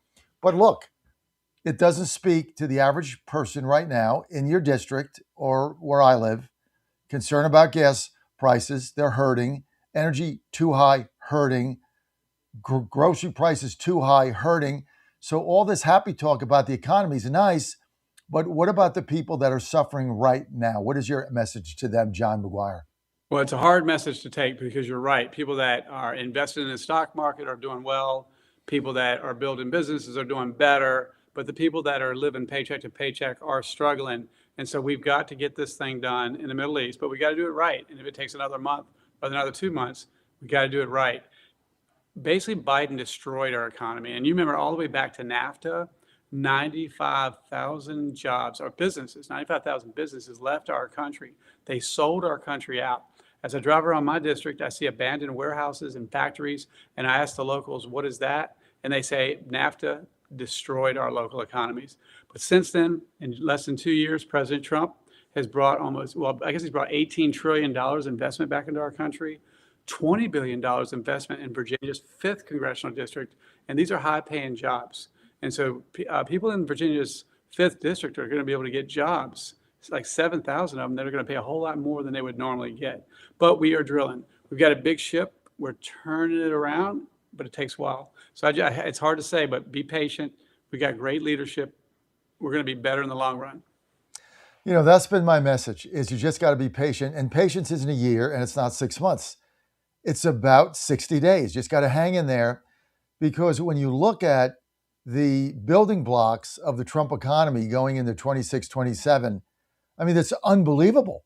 I mean, everything is hitting on every cylinder, led by the One Big Beautiful Bill, led by the business tax cuts, led by the investment in equipment, led by the tariffs, which are bringing our manufacturing back and our jobs back, led by private sector job growth, not just expanding the government paid bureaucracy the way Biden did. All of that comes into play. The deregulation, the pipelines we're building, the energy exploration that we have, drill, baby, drill. All of this culminating into what I think is going to be the greatest economic resurgence in the history of the Republic. And the final piece is getting the Strait open, get oil done, and everything will follow, John. Yeah. Let's talk about the midterms. So the midterms are very important. We've got to get President Trump 2 more years to finish the job. And what the theme is it's common sense versus crazy or chaos. And look no further than Abigail Spanberger, the new governor of Virginia. She ran as a moderate. We know she's the opposite of a moderate. She's just very extreme left. And when she got in office, the first thing she did, and these are indications of what they'll do at the national level, the first thing she did when she got in office is she said she doesn't want Virginia law enforcement to work with federal law enforcement, which is what Tim Walz did in Minnesota. And that causes people to get killed, chaos, and everything else. It makes it dangerous for the officers, the neighborhoods, and dangerous for who they're trying to apprehend. She also reduced the mandatory minimums, puts people back on the street, which creates more Virginia victims. They're going to do that nationally if they get control. Also, she ran on affordability. And within a week, Abigail Spanberger and the Democrats in Richmond proposed over 50 new taxes. And then she voted and passed a bill to give them a 300% pay raise. So I tell everybody she did run on affordability, just not for we the people, but for them. And this woke lunacy, they haven't let it go. Abigail Spanberger went to UVA, the University of Virginia in Charlottesville, in my district. A couple of weeks ago, she had them install tampons in the boys' bathrooms. So this DEI, woke, Marxist, divisive policies that we think are gone, they will come back if we don't win the midterms. And they print money, like in 2022 under Biden, like it's going out of style. Every time they print money, it's an unfair tax on every American. So if you have $10,000 in savings that can buy you $10,000 in goods and services, and they print money, the amount of goods and services you can buy goes down, down, down, down, down. So President Trump is putting jet fuel on the American economy. He's bringing businesses back, like you said, $5,000 a month is incredible. I think Obama brought in less than $1 trillion. President Trump's already brought in $18 trillion investment in our country. So be patient. We don't want the lunatics to get control because they'll bring back more criminals on the street, more victims. They'll raise your taxes. 50 new taxes. 2 taxes. 1 tax is too much. 50 new taxes. So we got to win the midterms. Look, I think we're going to do that because we got to get out of this war. We got to get energy down. We got to get gas prices down. The economy is going to boom. I had somebody call me the other day and said, well, even if this happens, people will remember what gas was in May. And I'm like, no, they're not. If you're paying $2 a gallon in September and August, nobody remembers that you paid $4.50 in May. Like, that's just stupid. We just got to get these down, and we're right there. And it's not a paper tiger because everything that we've put together in this economy is really the foundation of it. You look at what the Democrats are doing, John, they've got 2 things, right? They say over and over and over, right? They've only got 2 things, right? What do they say? Gas and affordability. Well, if things become affordable and gas goes down, what the hell are they going to campaign on? It's like a paper bag and the bottom falls out. You look at it, there's nothing there. What are they going to campaign on? Well, they don't gas care. Gets down to $2. What on earth are they going to say? That's right. And by the way, they don't really care about gas. Under the Biden Of course they administration, don't. it was higher than it is now, and they weren't saying a thing. They're just using it because they'll lie, cheat, steal, and do whatever it takes to get power. They don't even care about gas prices, and they don't care about affordability. They just say that, but they think they can spend your money better than you. And that's why Abigail Spanberger, the Democrats, proposed over 50 new taxes, streaming videos, walking your dog services, gym memberships, ammunition, everything. It's nonsensical. Well, I tell you what, and I thought we were over this. Like, why is she spending money to put tampons in a middle school boys' room? Actually, it's a university. It's a big UVA. Thomas Jefferson, an incredible founding father, president of the United States. That's the university that he created right here in Virginia's 5th district. And I'm telling you, it's just lunacy. They're all this crazy gender gymnastics that they came up with that makes no sense. They want to talk to me about how many degrees they have and how much science they know. I'm like, if you don't understand there's a male and a female, and that's it. I don't want to hear about all the science and all the degrees you say you have. And I had a farmer tell me, he said he'll go to college when they have a college for common sense. It's just unbelievable. College for common sense. Tampons in the boys' room. It's just beyond the pale. I don't know. I don't know what they're trying to do with this, why they would spend the money on it, but it's absolutely insane. John, we got a transportation bill coming, and my spies around the Capitol are telling me that my favorite bill in the history of man, the AM radio in every car bill, is going to get put in the big transportation bill. True or false? That is true. Although, Washington, nothing is so until it's so. So that's going to go, and it's got to go for a lot of reasons. Obviously, for emergency purposes, for all the talk radio folks like you. I mean, we got to keep that communication going. We got to have many voices. So, I'm a big supporter from day one. Also, in Virginia, the number 3 source of income is forestry, logging, $21 billion a year. They've got these 90,000-pound trucks that should be on the interstate, but instead they're going through the back roads and playing all kinds of gymnastics to get their logs to the mill because they're not allowed to put a 90,000-pound logging truck on the interstate where it would be safer. But 14 other states do that. So one of the things I've done as the congressman for Virginia's 5th district is I put it in my first bill was to allow them to do that. And if they do that, it will save the loggers time, money, and everything else, but it will also keep our back roads safer. So, and that's going to be in there as well. So we're looking forward to getting that passed, hopefully July at the latest. Brilliant. John McGuire, I want to thank you for being with us today. Thank you for all you do. He is our congressman, 5th District, Virginia, Republican, and has my full endorsement again. Excited to be on his team. John, thank you. People want to follow you. Where do they go? Well, we got a political website. It's McGuireVA.com. That's McGuireva, like Victor Alpha.com. Thank you for the endorsement. God bless you. All right, John McGuire, thank you. Thank you so much for being with us today. As always, we're going to be right back going to Tel Aviv, where we got Jim Pollard talking about this deal with the Iranians and what he thinks we should do. Plus, he was going to take your calls right from Tel Aviv, 888-480-JOHN. Stay with us.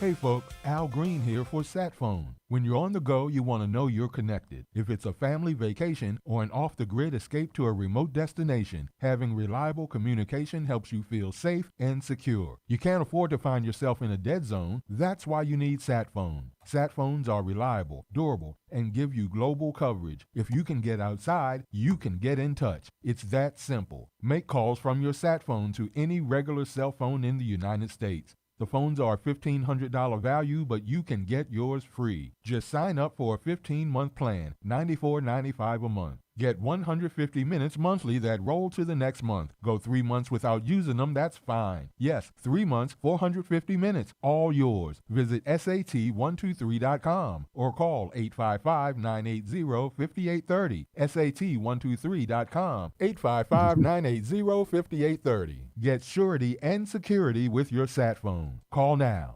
It's finally here, our 2nd annual mega sale. This sale only comes around once a year, so take advantage of the best offers ever while you can. For example, save 50% on our Giza Dream bed sheets, as low as $29.98. And for the first time ever on TV, MyPillow mattresses and MyPillow mattress toppers, as low as $99.98. And you save 50% on our Lux Pure 6-piece towel sets, regular $69.98, now only $39.98. And our best-selling standard MyPillows, regular $49.98, on sale for $17.98. Wait on it, mega sale only $14.98. But wait, there's more. To make the mega sale even more special, when you order right now, your order's going to ship absolutely free. To take advantage of the 2nd annual mega sale, go to MyPillow.com or call 800-854-0504 and use promo code Godzilla.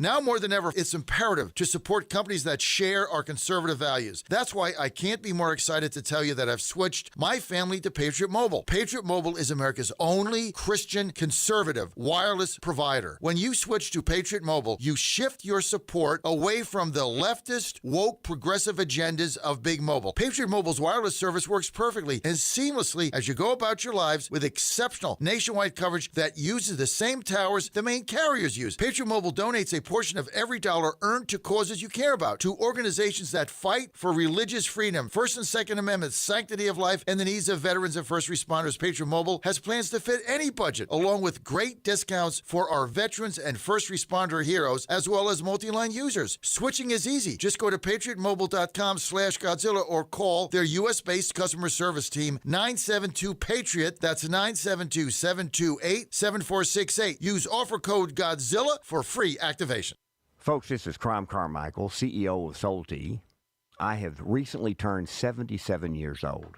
I do not take prescription drugs. I have not had to take prescription drugs, and I attribute a lot of my good health to a product that I've been taking, which is the active ingredient in Sol Tea. It's a 22% concentration of theaflavin. We did clinical trials on it 25 years ago and found that it helped lower cholesterol. We have had many, many hundreds of letters and emails from customers telling us how it has helped them not only manage their cholesterol, but lower their triglycerides and help them on their blood pressure. And I can't tell you how much I attribute to Sol Tea for my good health at age 77. And I encourage you to go to GodzillaHeart.com. That's GodzillaHeart.com. And use the code Godzilla at checkout, and you'll get a 50% off on your initial shipment of Sol Tea. And I promise you it will be a great help for your heart health. Thanks so much. Live from the NCAA baseball tournament in Morgantown, West Virginia, this is a special edition of the John Fredericks Show. Grab yourself some peanuts and Cracker Jacks, sit back, and get ready for the best 4 hours of talk in the universe. To be part of the show, just call our toll-free number, 888-480-5646. And now, here's the Godzilla of Truth, the Oracle of the Deplorables, the man who tells his players to just keep swinging, John Fredericks. No, it's great to be here. I'm live in Morgantown today. This is the scene of the Morgantown NCAA Baseball Regionals. This place is hopping. Can't get a hotel within 50 miles. Everybody is here. Everybody, first pitch, 5 o'clock today for the West Virginia University Mountaineers. First game against Binghamton, double elimination. Going to be heard across the John Fredericks Radio Network in West Virginia, Pittsburgh, and Philadelphia. And our big pregame show, 3 p.m., from the WV Sports Nation bus. Don't want to miss that. 3 o'clock today in Pittsburgh and West Virginia and Philadelphia. Other stations will carry regular programming. And if you want us, just download the app, WV The Torch, and you can get it all right there, plus all of our streaming. 3 p.m. is going to be our big pregame show today. West Virginia game at 5. And I think Wake Forest squares off with Kentucky at noon. So this place is absolutely hopping right here. Don't want to miss it. Now, don't forget, by the way, we got Jonathan Pollard coming up in a few minutes here. He's going to be with us an hour, and he is live. Live is good. John is live, and he is from Tel Aviv. So we're going to get to Jonathan Pollard here in a minute. What's going on in Iran? But don't forget, I want to get to Anthony. I do not have time right now, but Anthony, if you do 8:30, I'll have time.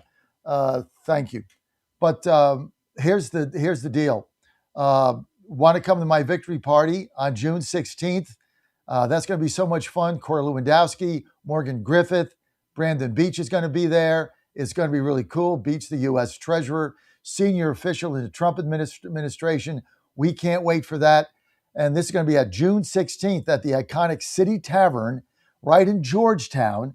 Tickets $50, open bar, free food. It's going to be great. Don't want to miss it.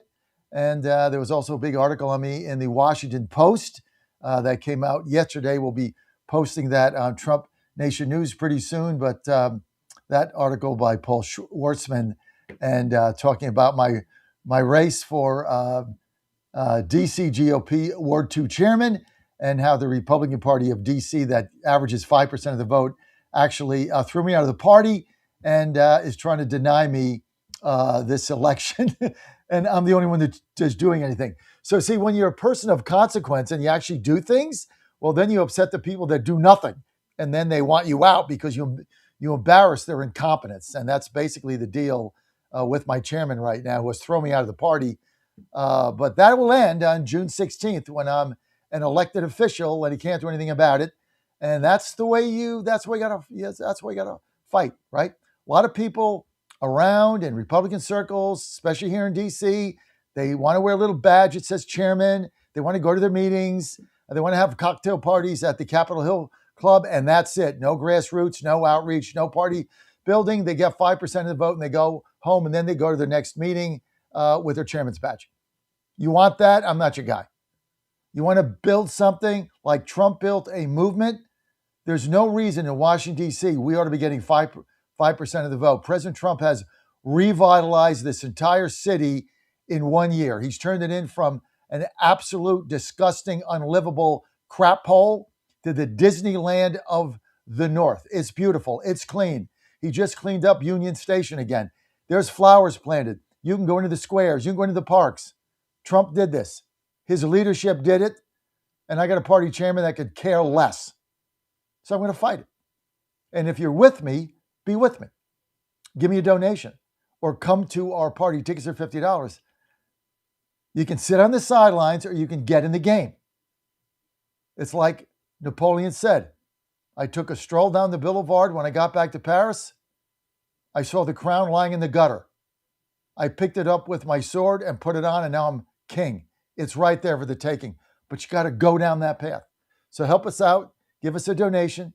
MakeDCGreat.com. Just go to MakeDCGreat.com. Everything is there, and I'd really appreciate your help. MAGA 2.0 is for fighters. You don't want to fight? Get out of the game. You don't want to fight? Go away. You're either going to lead. If you're going to lead, you got to lead. You're going to be a leader, then you got to show leadership, and you got to fight. And it's not easy. Lace them up and lace them tight. This is how you get this done. Speaking of leadership, lacing them up and lacing them tight, join me now from Tel Aviv, Jonathan Pollard. Spent a lot of time in jail. Now he's in Israel. I believe he got falsely accused of a lot of things, beaten in prison, been through the gamut, but still out there fighting for us every day. Jonathan, thanks for being with us, sir. John, we're not getting your audio. Dan, we're not getting John's audio. Okay. You know what always happens is we get John to call in. So why don't we do that, Dan? Dan, if you can, let's just go to a short break, 1 minute ad, and then I'll get back to Pollard and get him over the phone. In 2008, the amount of concentrated time people could spend on a task without becoming distracted was 12 seconds. 5 years later, it was only 8 seconds, 1 second less than a goldfish. If you're often distracted or have trouble recalling information, you're likely to fall behind in the demanding, fast-paced 21st century. In other words, brain performance is more critical now than ever. Boost your brain power with Healthy Cells Focus Plus Recall. Science-backed nootropics to help you sharpen focus, concentrate longer, enhance recall, improve mental speed, learn rapidly, and be more alert. It's a pill-free brain supplement made with maximum absorption ingestible gel technology, designed to feed your brain at the cellular level. Take it for a test drive. Go to healthycell.com and use code GODZILLA for 20% off your first order of Focus Plus Recall. That's healthycell.com, code GODZILLA for 20% off. Don't touch that dial. You found your home of the truth. Do you solemnly swear to tell the truth, whole truth, and nothing but the truth? With the best analysis in America. You can't handle the truth. And now back to the John Fredericks Show. Okay, joining us now by phone. We're going to have to do this. We always seem to have a problem with this video. Jonathan Pollard with us. Jonathan, thanks for being with us. It looks like there might be a deal on the table, but of course everybody knows two things. One, the Iranians lie every 5 minutes. They lie over their lies over their lies. So you never really know what is real and what's not over there. We also don't know who's in charge. So somebody could sign the memorandum of understanding today, and 5 minutes later, the IRGC comes out and says, well, they're not authorized to sign that. Break us down, John, right now with this war in Iran, and we'll get to Israel in a minute. Where are we, Jonathan Pollard? We're in the worst possible position we could be right now. I'm speaking now as both an Israeli and an American. The 12-day war, the so-called 12-day war that was fought against Iran ended prematurely. And this one ended prematurely as well. We now have reports coming out. It was on CNN. I've actually looked at the satellite data myself. The Iranians are reopening now all of the buried missile armaments that they have that are in mountain fortresses. And the entrances are being opened. I've been watching this now for several weeks. And at the same time, the United States the Trump administration has been talking to whom? We don't know. They don't know. This is the worst situation I have ever seen in my life. I have talked to a lot of people in the Gulf. I do business in the Gulf.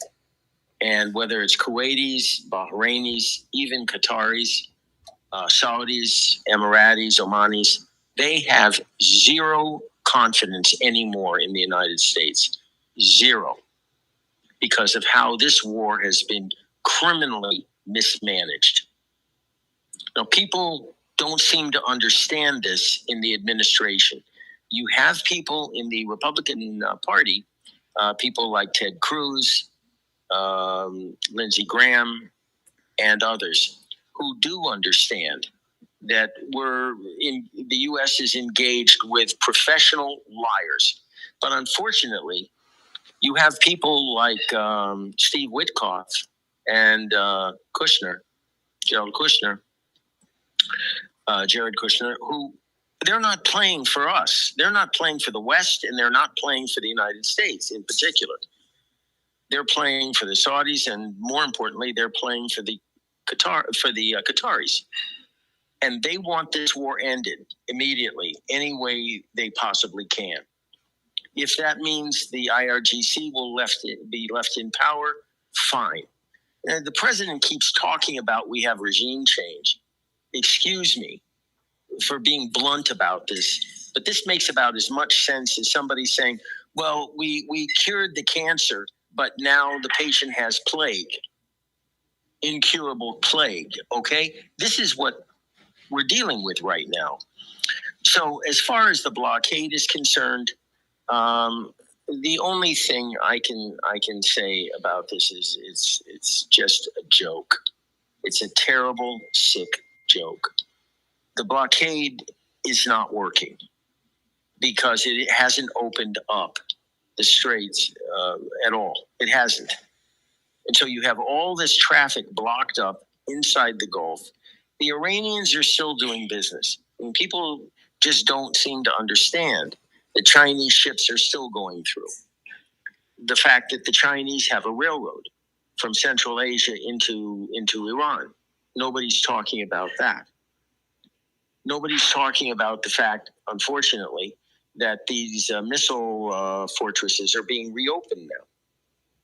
So I would give the administration an F- so far.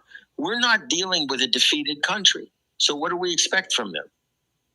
The stuff coming out of Iran now is making fun of Trump. They're humiliating him.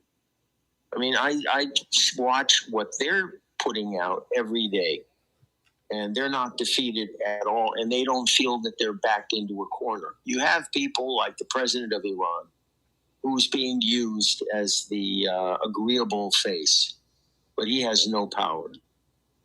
So he tries to make nice with the United States and with Europe and with other countries, and it's a joke. I'm sorry. And here in Israel, we're amongst people who don't talk to CNN and who don't talk to Fox and who don't talk to Newsmax and other of mainstream papers and news outlets. We're at the end of our road right now with the Trump administration.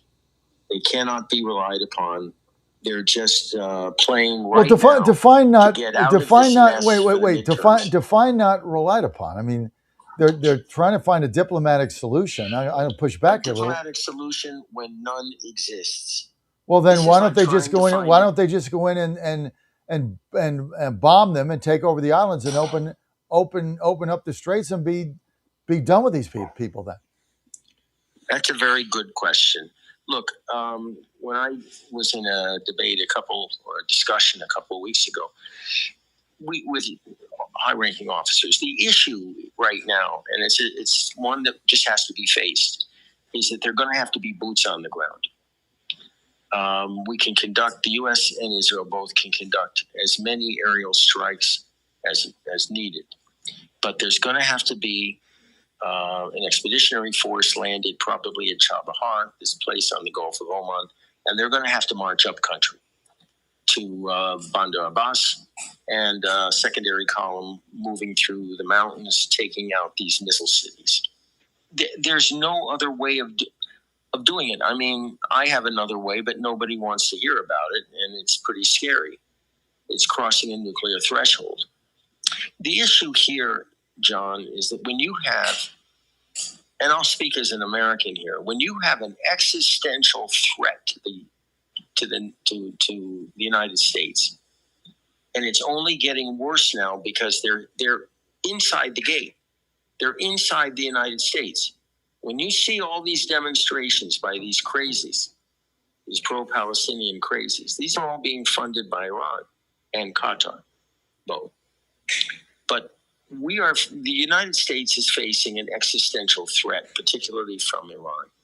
So how do you deal with an existential threat? Okay, this is not Korea, this is not Vietnam, this is not Afghanistan. This is like World War II on steroids. Okay, what do you do in that case? Well, I'm sorry, you use any weapon that's appropriate to defeat the enemy.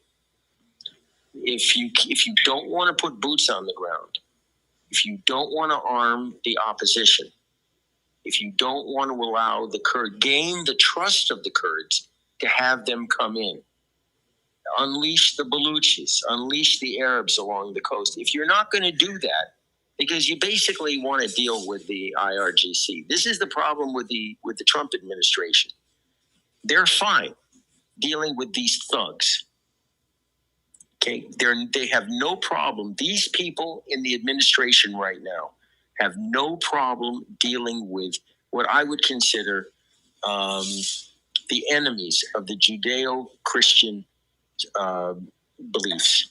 That's what we're dealing with, and they have no problem with that. They pretend to be Christians. They pretend to be brothers of the Jewish people. They pretend to be all of these things, but they aren't. They're dealing with Satan and the devil right now, and they're saying, yeah, okay, we can work with them. You can't. God-fearing people have to confront evil and defeat it with whatever weapons it takes to do so. And President Trump, I mean, I'm trying to be polite about this, but he should be quiet. Because every time he opens his mouth up, it just causes ridicule in this neck of the woods. He's undermining the credibility of the United States military every time he opens his mouth. And he should stop sending these AI Give me an pictures. example. Give me. All right, forget AI, but give me an example of that. When he starts saying, unless you come to the table, we're going to bomb the dickens out of you. We've got a blockade lined up that will choke you to death. That if you don't do this or do that, this is what's going to happen. And people right now are just laughing about this. They're laughing here. And when this is over, and I'm afraid it could end the wrong way, the United States will have no credibility left here. And it doesn't matter, John, how many, air defense missiles we put in. It doesn't matter how many ships we have on the blockade line. It doesn't matter how many airstrikes that are conducted against Iran. If the Iranian Revolutionary Guard Corps is left standing at the end of the day, and the straits are still closed, and they will be, one way or the other, they'll be closed. If that's the way this ends, then you might as well learn how to speak Mandarin. That's what I was already told. as far as the Gulf is concerned. Learn how to speak Chinese or deal with the Chinese, because they're the ones that are going to be welcome here. Everybody likes a winner. Everybody feels comfortable with a winner. Right now, the West in general, and the United States in particular, is not a winner. What are you supposed to say? What can you say, John? Go ahead.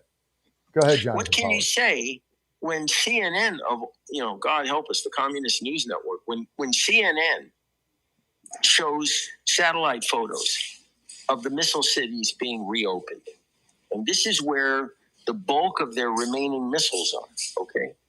What can you say when reliable sources are indicating that they have brought back their missile production capabilities? What can you say when they're actually, the Iranians are actually exporting fairly sophisticated surface-to-air missile systems to countries like Armenia, for example? Now, you got to get in kind of the weeds to watch these things happening, but that's what I do for a living.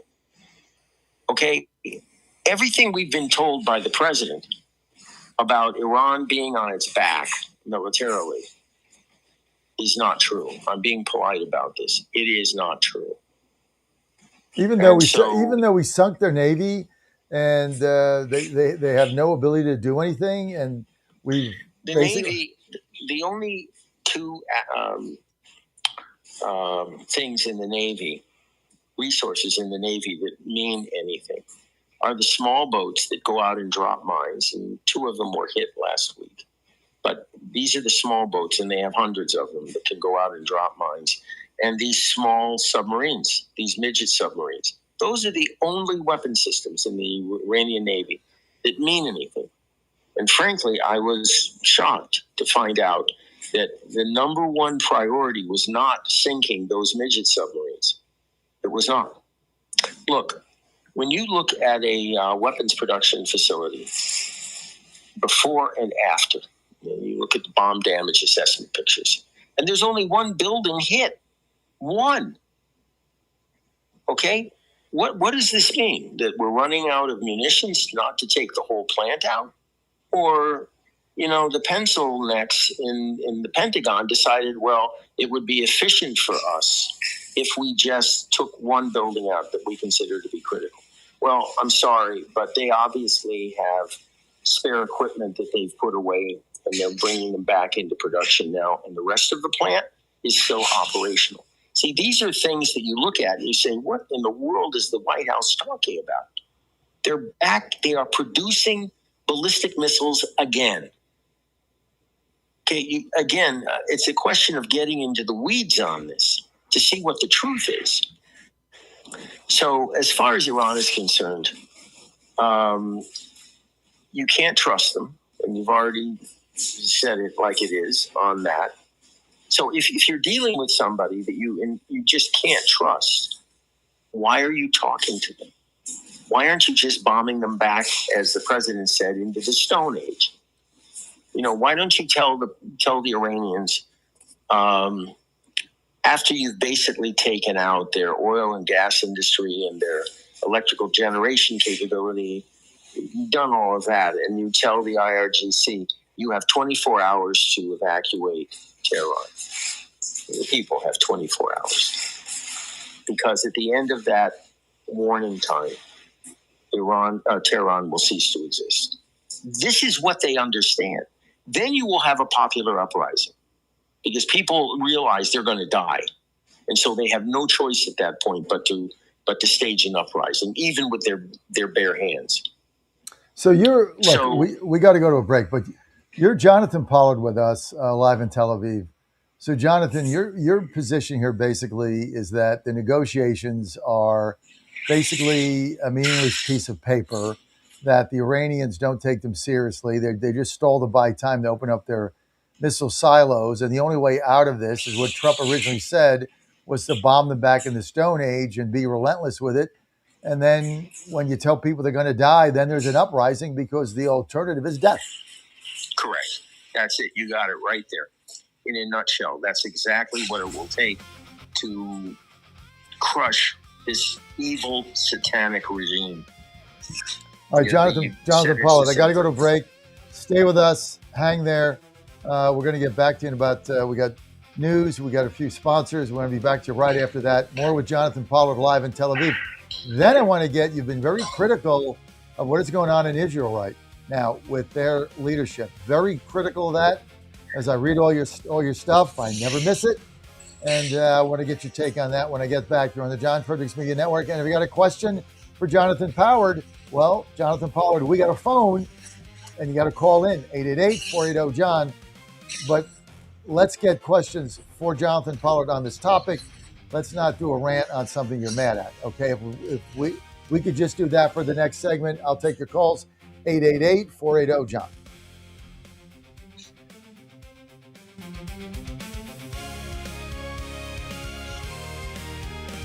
WJFN W224EB 92.7 FM Chester, W299DB 107.7 Bon Air, 100.5 FM Goochland, and WJFB. Breaking news this hour from Town Hall. I'm Rich Thomason.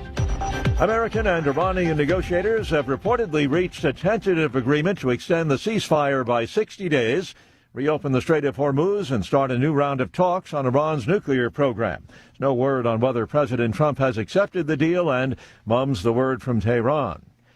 A NATO member gets a taste of what Ukraine has been going through at the hands of Russia.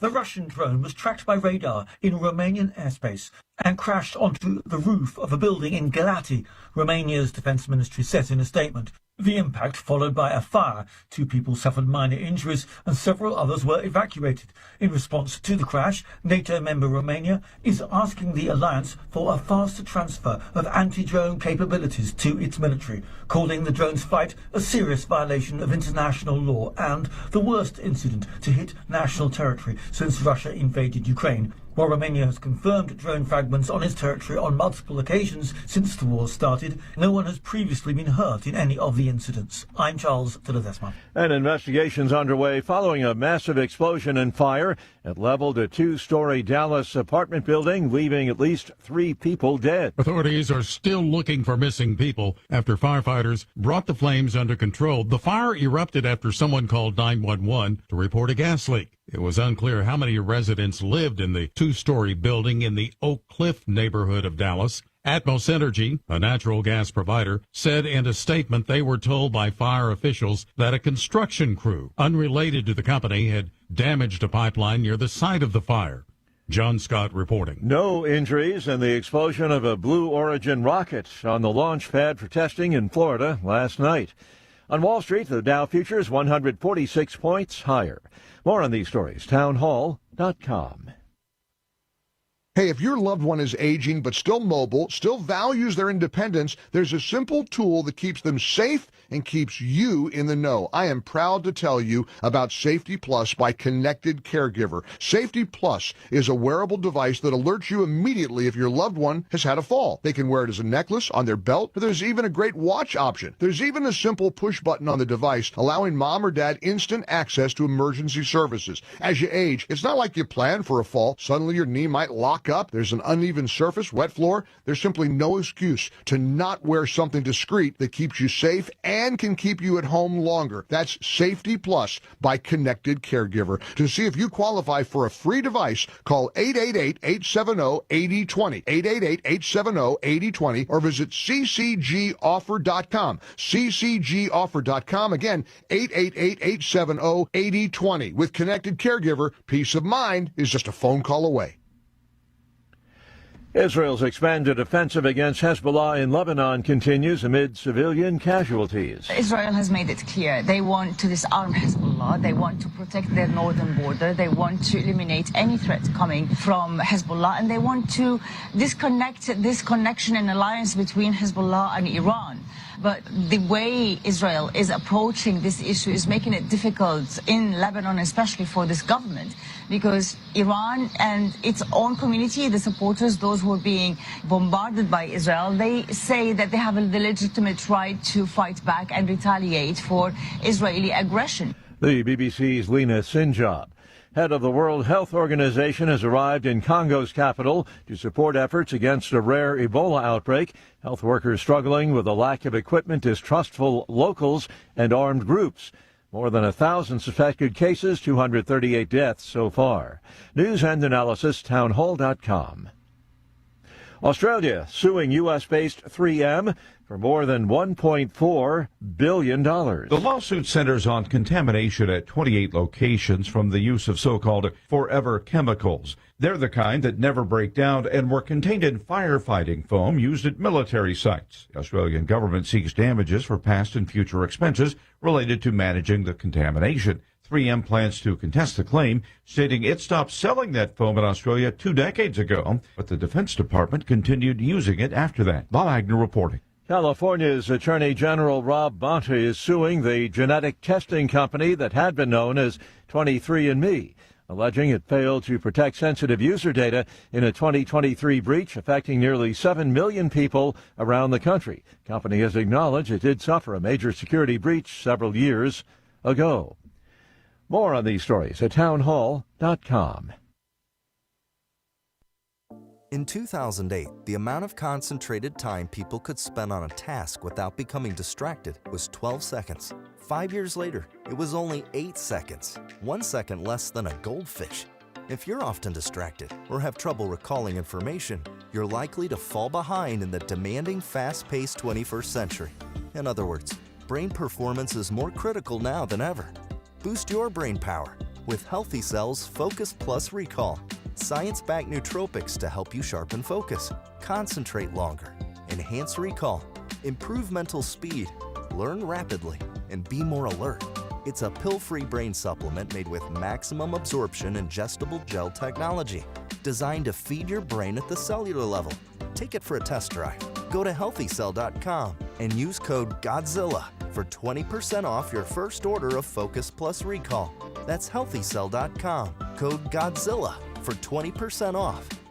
Now more than ever, it's imperative to support companies that share our conservative values. That's why I can't be more excited to tell you that I've switched my family to Patriot Mobile. Patriot Mobile is America's only Christian conservative wireless provider. When you switch to Patriot Mobile, you shift your support away from the leftist, woke, progressive agendas of Big Mobile. Patriot Mobile's wireless service works perfectly and seamlessly as you go about your lives with exceptional nationwide coverage that uses the same towers the main carriers use. Patriot Mobile donates a portion of every dollar earned to causes you care about, to organizations that fight for religious freedom, First and Second Amendments, sanctity of life, and the needs of veterans and first responders. Patriot Mobile has plans to fit any budget, along with great discounts for our veterans and first responder heroes, as well as multi-line users. Switching is easy. Just go to patriotmobile.com/Godzilla or call their U.S.-based customer service team, 972-PATRIOT. That's 972-728-7468. Use offer code Godzilla for free activation. Hey folks, Al Green here for SatPhone. When you're on the go, you want to know you're connected. If it's a family vacation or an off-the-grid escape to a remote destination, having reliable communication helps you feel safe and secure. You can't afford to find yourself in a dead zone. That's why you need SatPhone. SatPhones are reliable, durable, and give you global coverage. If you can get outside, you can get in touch. It's that simple. Make calls from your SatPhone to any regular cell phone in the United States. The phones are $1,500 value, but you can get yours free. Just sign up for a 15-month plan, $94.95 a month. Get 150 minutes monthly that roll to the next month. Go 3 months without using them, that's fine. Yes, 3 months, 450 minutes, all yours. Visit SAT123.com or call 855-980-5830. SAT123.com, 855-980-5830. Get surety and security with your sat phone. Call now. Trump 2.0 is in full effect. How do you keep up with all the action? I'll tell you. TrumpNationNews.com is your inside source for the inside scoop. Manufacturing, jobs, deportations, and the nation's rejuvenation. The first 100 days and beyond. All the news you need and no liberal gibberish. It's the perfect way to start your day. Sign up for the TNN newsletter. Do it today. TrumpNationNews.com. TrumpNationNews.com. Part of the John Fredericks Media Network. 1775 Coffee is giving away free starter kits. Try the dark or medium roast coffee with longevity blend, an infused blend with anti-aging supplements clinically proven to reduce biological age. When you purchase the first 2 bags, you'll receive a free 1775 starter kit, including a third 16-ounce bag of coffee, a matte black tumbler, a frother, a gold scoop, or a reusable K-Cup filter. Just order now at 1775coffee.com/Godzilla and claim your free 1775 starter kit while supplies last. Live from the NCAA baseball tournament in Morgantown, West Virginia, this is a special edition of the John Fredericks Show. Grab yourself some peanuts and Cracker Jacks, sit back, and get ready for the best 4 hours of talk in the universe. To be part of the show, just call our toll-free number, 888-480-5646.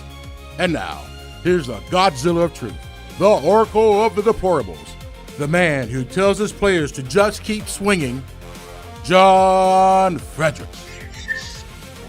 All right, live in Morgantown. Thanks for being with us today. We've also got Jonathan Pollard. We got William Dunn is going to be joining us in a few minutes.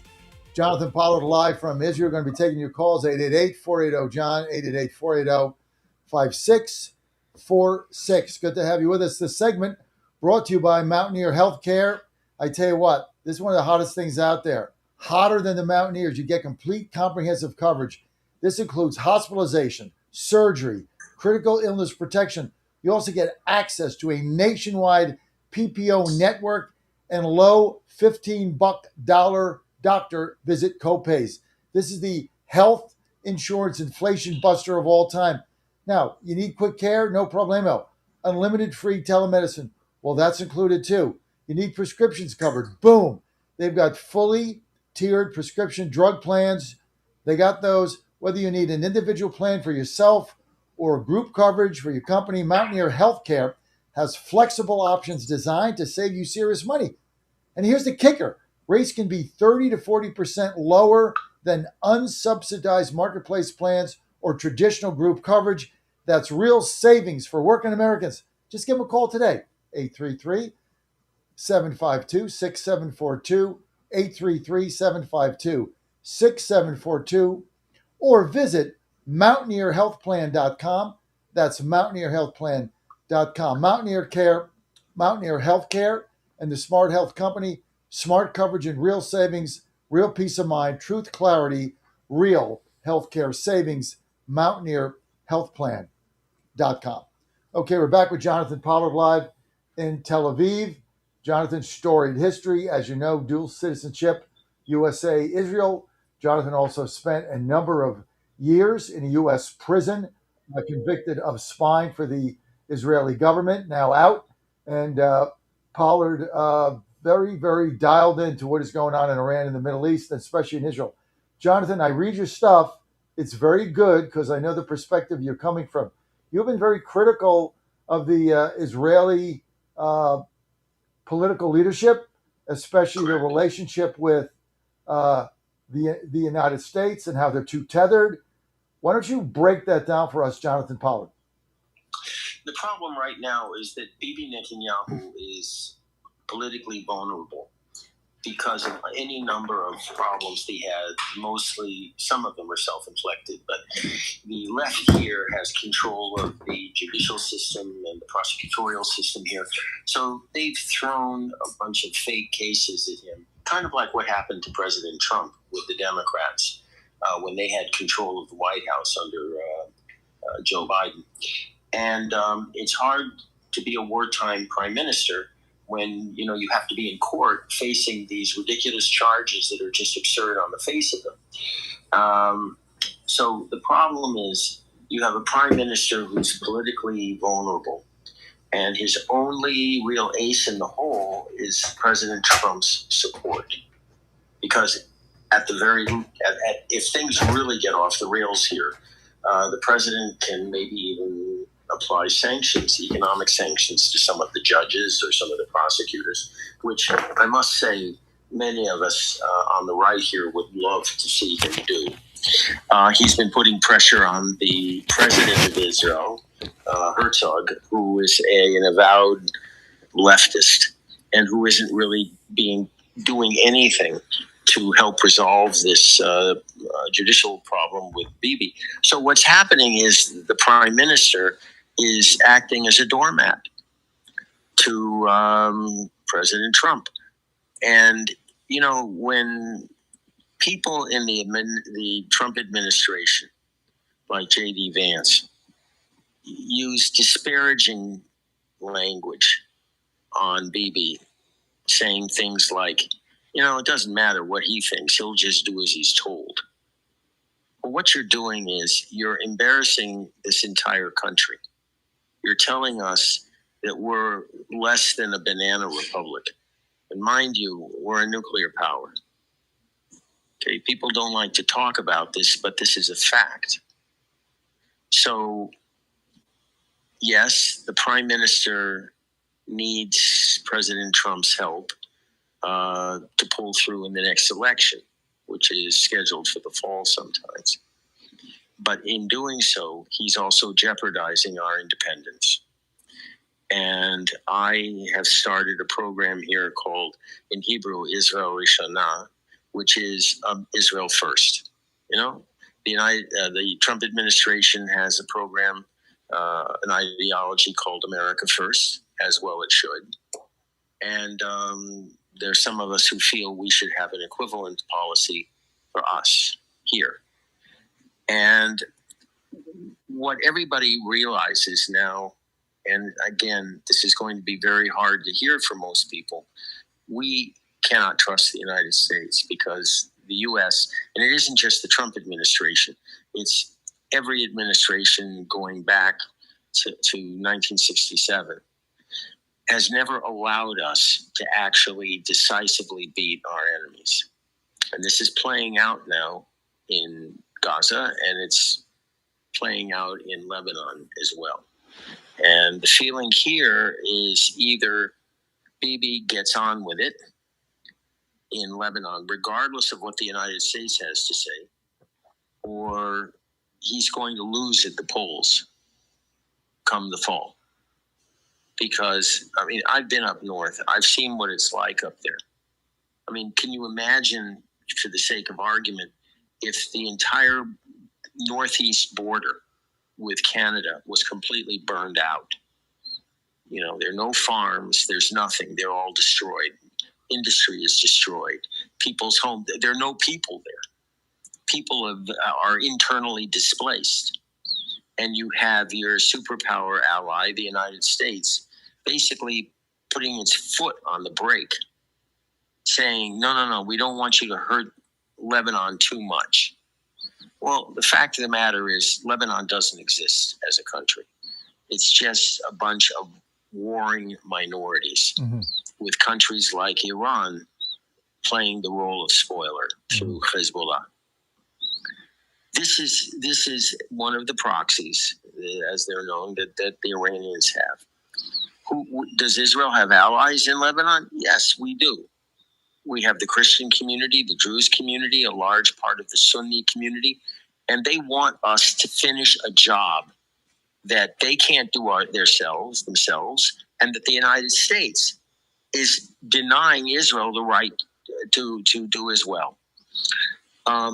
Will this war end with Israel perhaps annexing parts of Lebanon? Yes, it could. That's one of my principles, by the way, the whole notion of annexation. You come and fight us, you're going to be defeated, and you're going to lose land. Right. So the bottom line on this whole thing right now with Lebanon is that Bibi is showing his political weakness by basically slow walking. It may not look that way, you know, when you see these dramatic pictures of bombings in Lebanon, in Beirut, in Tyre, and other places. But Bibi is literally slow walking this campaign up north because the president is being ill-advised by people like Tom Barrack, the special representative to Syria and the American ambassador to Turkey, in-laws of the president, Lebanese in-laws of the president, who are in fact associated with Hezbollah, and a Lebanese government that doesn't really exist. I mean, I wouldn't call Lebanon a failed state. It's just not a state at all. So, assuming we do go north and finally destroy Hezbollah, Makes sense. and we redraw our northern border, we hope to create at that point a new state, a real state under Israeli protection, including the but I mean, Christian in order to do that, Hezbollah's got to get wiped out there, and we've already seen they got all these tunnels going in. Jonathan, I'm going to bring in. He's only got a couple of minutes with us. I'm going to bring in Colonel William Burner Dunn. Colonel Dunn, thanks for being with us. We're having a very spirited discussion right now. You're on with Jonathan Pollard. He's live in Tel Aviv, dual citizen, Israel, United States. And of course, Jonathan also was convicted of spying for Israel in the United States, did a significant amount of jail time, now free in Israel. Colonel Pollard's position here vis-a-vis the U.S. is that we just need to bomb the crap out of Iran. That's all they understand. He says any deal is a lie. They're not going to open the straits. And basically, we're just wasting time. That's been his position over the last half hour. Jonathan, did I pretty much capture that for Colonel Dunn? In a nutshell, yeah. All right. In a nutshell. All right, Colonel, go ahead. Respond. Well, thank you. Thanks, John and John. Thanks for having me. And John from Israel, nice to meet you, sir. Yeah, that is a way, right? That's a methodology. We've seen that for decades over decades with Israel. It doesn't work, all right? And unless we're going to kill 90 million Iranians, it's not going to work. And the last thing we want to do is develop another issue like we've seen over and over again in history, where we take out a regime completely, and then you end up with a failed state, like happened in Afghanistan, that's like happened in Syria, that's happened in Iraq. And then what happens is you get a growth of terrorism. And then talk about all over the African continent, we've seen that over and over and over again, where massive fighting, massive killing, and what it ends up developing is more terrorism, more fighting, more killing, and then we pass that on to the next generation. Now, I'm a little disturbed by the 60-day additional ceasefire. That bothers me because it's, as we have talked about before, John, is that the longer we delay the inevitable, which is the opening of the straits and the ideally receiving all of the enriched uranium, is long until that happens. We can't have what I consider a closure of this conflict of epic fury. The 60-day to me is a distraction. It gives Iran time to, dig out some of their weapons, maybe make more weapons, make deals with other countries to get more weapons. So I don't like this call. The first thing, if the straits open up ASAP, that'll show that there's some meaning behind this. But if they don't, and we don't have free shipping, ideally by Monday, then I would say pull the plug on this thing. I still disagree with Israeli, John. I don't think we blow up their infrastructure. I don't think we take them out economically, because then we have 90 million Iranians that we've been sort of trying to help that now really increase their hate for Israel and America. And that's more terrorism and more people we have to go fight, and more of our national treasure as well as Israel's national treasure that will be spent fighting and losing life. Pollard, you want to respond to Colonel Dunn? First of all, it was very nice to meet you, Colonel. And I respect your position wholeheartedly. However, I'm seeing it from a slightly different perspective here. One way of looking at this is whether we can actually tolerate a Persian-dominated Iran.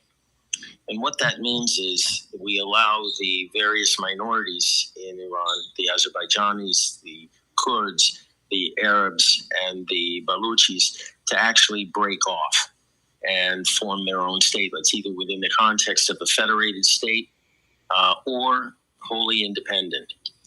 The issue of terrorism, of course, is something that we in Israel are very concerned about. And unfortunately, sometimes there has to be a great deal of bloodletting in order to destroy a terrorist movement, because they embed themselves, as you know, in civilian areas, and there's a lot of collateral damage. So, in conclusion, as far as the Iranians are concerned, I am not predisposed to kill 90 million Iranians. Yeah. I'm not. But the issue is there another way of destroying the movement, the revolutionary movement that took over 47 years ago, without killing all these people? And the answer is yes. But it will require a degree of sophisticated diplomacy that we haven't seen yet.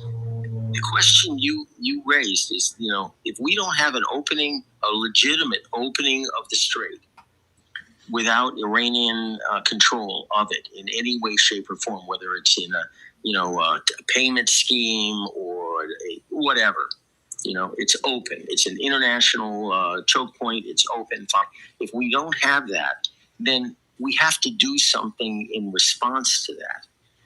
And if you're not in favor, I'm not saying you personally, but if people are not in favor of boots on the ground and a march up country to Bandar Abbas and open it up that way, and by the way, I would control Keshim Island at that point, turn it into a Guantanamo Bay type American colony.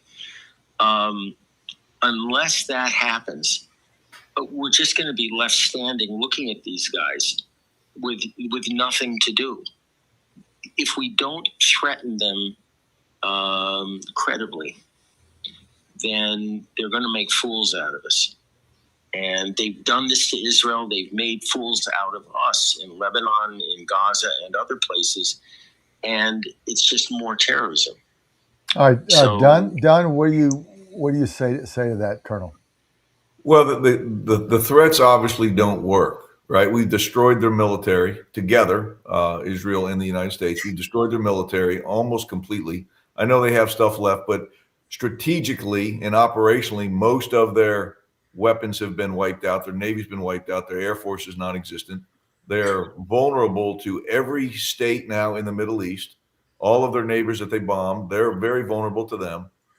And yet they don't seem to yield.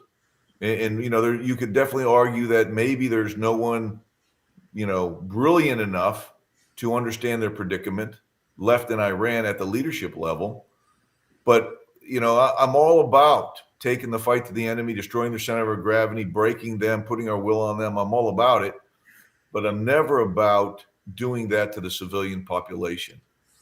And if we take out their economics, then we wipe out basically an entire class. And then what you have is this discussion that we never want to get into is somebody saying, well, Iran wants to destroy Israel. They've made that very clear to the last Israeli, and we know that to be a fact. What I don't want to see is Israel coming back and saying, we want to kill every single Iranian, because then what you're doing is you're putting ourselves on that same level of that barbarism. You lose completely. You lose the rhetoric in the world stage, and then you add additional Arab countries that are all of a sudden going to turn their back again on Israel. And I'm not naive to think that, outwardly everybody says they support Israel, or many of the Arab countries do, and inwardly they have a different story. I understand how that works. I have very close friends that are Kuwaitis, and they're great. They like Israel, and when they're talking to me, and I'm sure when they're not talking to me, they have a different stance. But we have to be able to get along somehow. And the way to do that is get the straits open, get maybe it's not a peace deal, right? I don't think we'll ever have peace with Iran, ever. But ideally, you get the Iranians to have their own government that becomes friendly to the world. 47 years ago, they had it. Well, 48 years ago, they had it. We can get there again.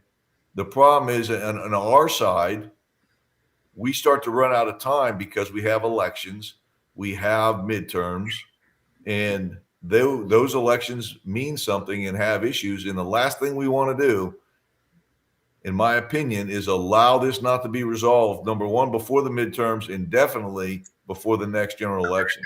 If we don't do that. Go ahead, Jonathan. Colonel, my dad was a member of the Greatest Generation. Fought in Pacific, and I had two uncles that were combat doctors that fought in the European theater. My dad was in Korea, and my brother and my dad were also in Vietnam. So I kind of come from a very military-oriented family. And I asked my father a question once, and I'm going to ask you this question if I can. Sure.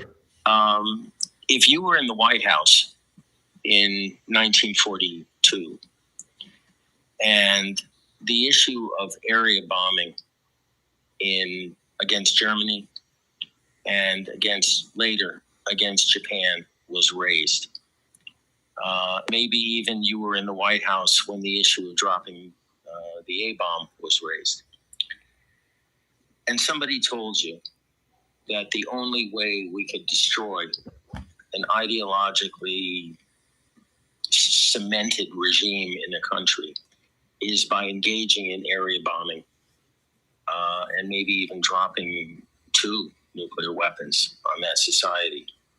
How would you feel about it back then? Well, there's a slightly different equation here. Back then, we were all in total war. We were literally fighting for our existence. Right now, Israel, I believe, is always in total war. And, that's up to you living there to really debate that. But in my opinion, Israel's in total war and have been in total war since I've been alive, at least since I can remember. Iran right now is in total war. The U.S. is not in total war. We're in a limited war, and that is that is the largest difference here. So in 1944 in total war, absolutely. I'm fighting for my existence. The German people wanted to kill every American, at least the vast majority of them they did. They proved that. The Japanese wanted to annihilate America. They proved that. And I agree. As a matter of fact, I had a course once with a Japanese student in it. We were both majors. And he was, he still felt the sting, if you will, of Nagasaki and Hiroshima. And he said, we were talking about it in our class, and he said, I don't know why America did that. And my response to him was, I don't know why we waited a week between the 2 bombs. And he said, and I wasn't being facetious. And he says, what do you mean? No, I know that. I know that. And I said, he goes, what do you mean? And I said, how many Japanese soldiers died in that 1 week, and how many American soldiers died in that 1 week that could have been prevented? If we'd have dropped bomb 1, and I don't know the logistics back then. We only know what we read in books, but what we've learned is that they dropped 1 bomb, hope they would surrender. When they didn't, a week later they dropped the other. And I don't know the exact time. I don't remember the exact timeline. But during that span between bomb 1 and bomb 2, thousands of Japanese soldiers died and thousands of Americans died, which was needless. And the firebombing continued. The firebombing continued. That's right. During that time of Japanese cities. It didn't stop. Curtis E. LeMay didn't stop it. That's right. And so when I'm talking total war, I'm in total war. That means, children are fighting on the battlefield, helping bring bandages and weapons and bombs, because if we don't win, U.S. goes away. That's where Iran is probably feeling right now. At least their regime is feeling that. And so, some of my friends have actually professed, they said, we don't understand why there's not a tactical nuke used in this conflict. And to me, that is a horrible concept. No need for it. There's other ways, and we'll see what happens in this 60-day pause. I don't think it holds. I was right last time. We didn't have a total ceasefire. We've still been fighting and shooting almost every single day. In the last ceasefire, we should maybe have a declaration of war on Iran. Would that make a difference? I mean, they've declared war on us for 47 years. They killed, I don't know how many American servicemen, not just in Beirut, but in Iraq, horribly with their IEDs. They've been killing, I'm putting in my American hat on now, they've been killing Americans ever since they took over in Tehran. They call us the Great Satan, okay? Yeah. I mean, when does a country like the United States finally acknowledge the fact that they are at war? This is not Vietnam. I mean, my dad made it real clear to me that as far as he was concerned, we should have declared war on North Vietnam, and have the sons of the congressmen and senators actually go. and fight. He didn't believe in these police actions. He lost all his friends in Korea when a hospital was overrun. A police action. I would love to see that. I don't think politically we'll see that. And I got that. I got that, Colonel. I got that. But they've declared war on us. So why don't we acknowledge that and just take the brakes off at that point? Well, that's a great question. That's the presidential decision. I don't see that happening right now. And you're obviously you're a dual citizen, so you'll understand this comment. The American people care excessively when a attack happens on U.S. soil. When an attack happens to a bunch of Marines over doing their job in the Middle East, they care a little bit less. And that's unfortunate, but that's the reality of warfare. Coming from from a military family, I just can't accept that. I know, but it's they're not turning their back, but there's an expectation that when you join the military, you go fight, and sometimes you die.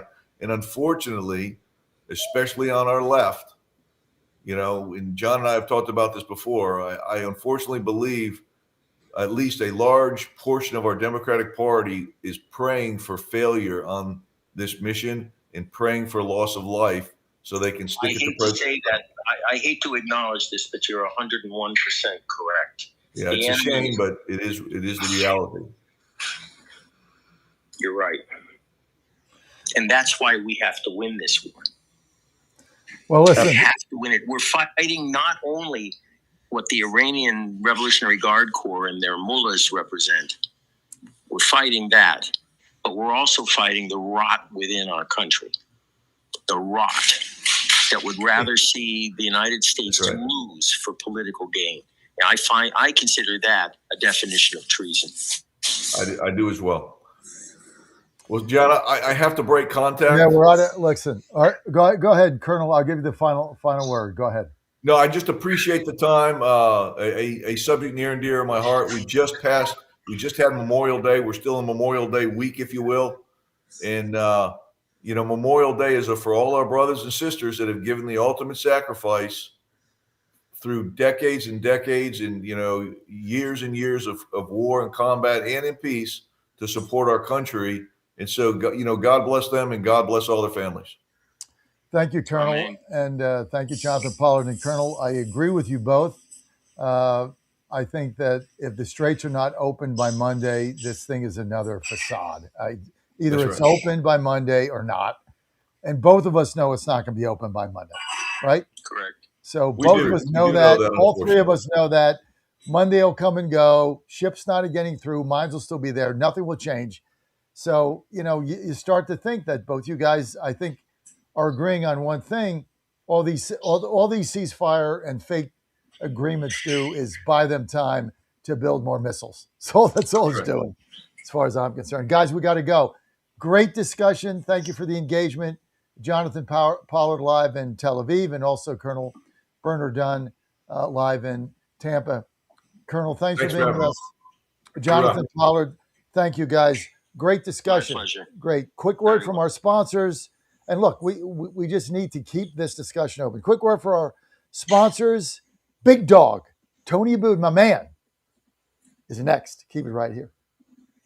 What if those who were once called conspiracy theorists turn out to be right again? A new study by Korean doctors claimed that COVID vaccines raise the risk of 6 cancers, including lung, breast, and prostate. Researchers analyzed health records from more than 8.4 million adults between 2021 and 2023, and their findings were published in Biomarker Research, a respected scientific journal. Critics dismiss it, but the data raises concern that spike protein exposure may be tied to long-term health risks. And Dr. Peter McCullough has been aware of this since 2020, which is why he collaborated with the wellness company to create Ultimate Spike Detox, designed to help your body clear spike proteins, reduce inflammation, and support heart health. With natural ingredients like nattokinase, dandelion root, and bromelain, it is your daily proactive defense from a man-made virus. Don't wait until symptoms strike or something unexpected happens. Experience the only formula approved and used by Dr. McCullough, one of the top doctors who risked it all. Go to twc.health/Godzilla. That's twc.health/Godzilla and use promo code Godzilla to get 10% off plus free shipping.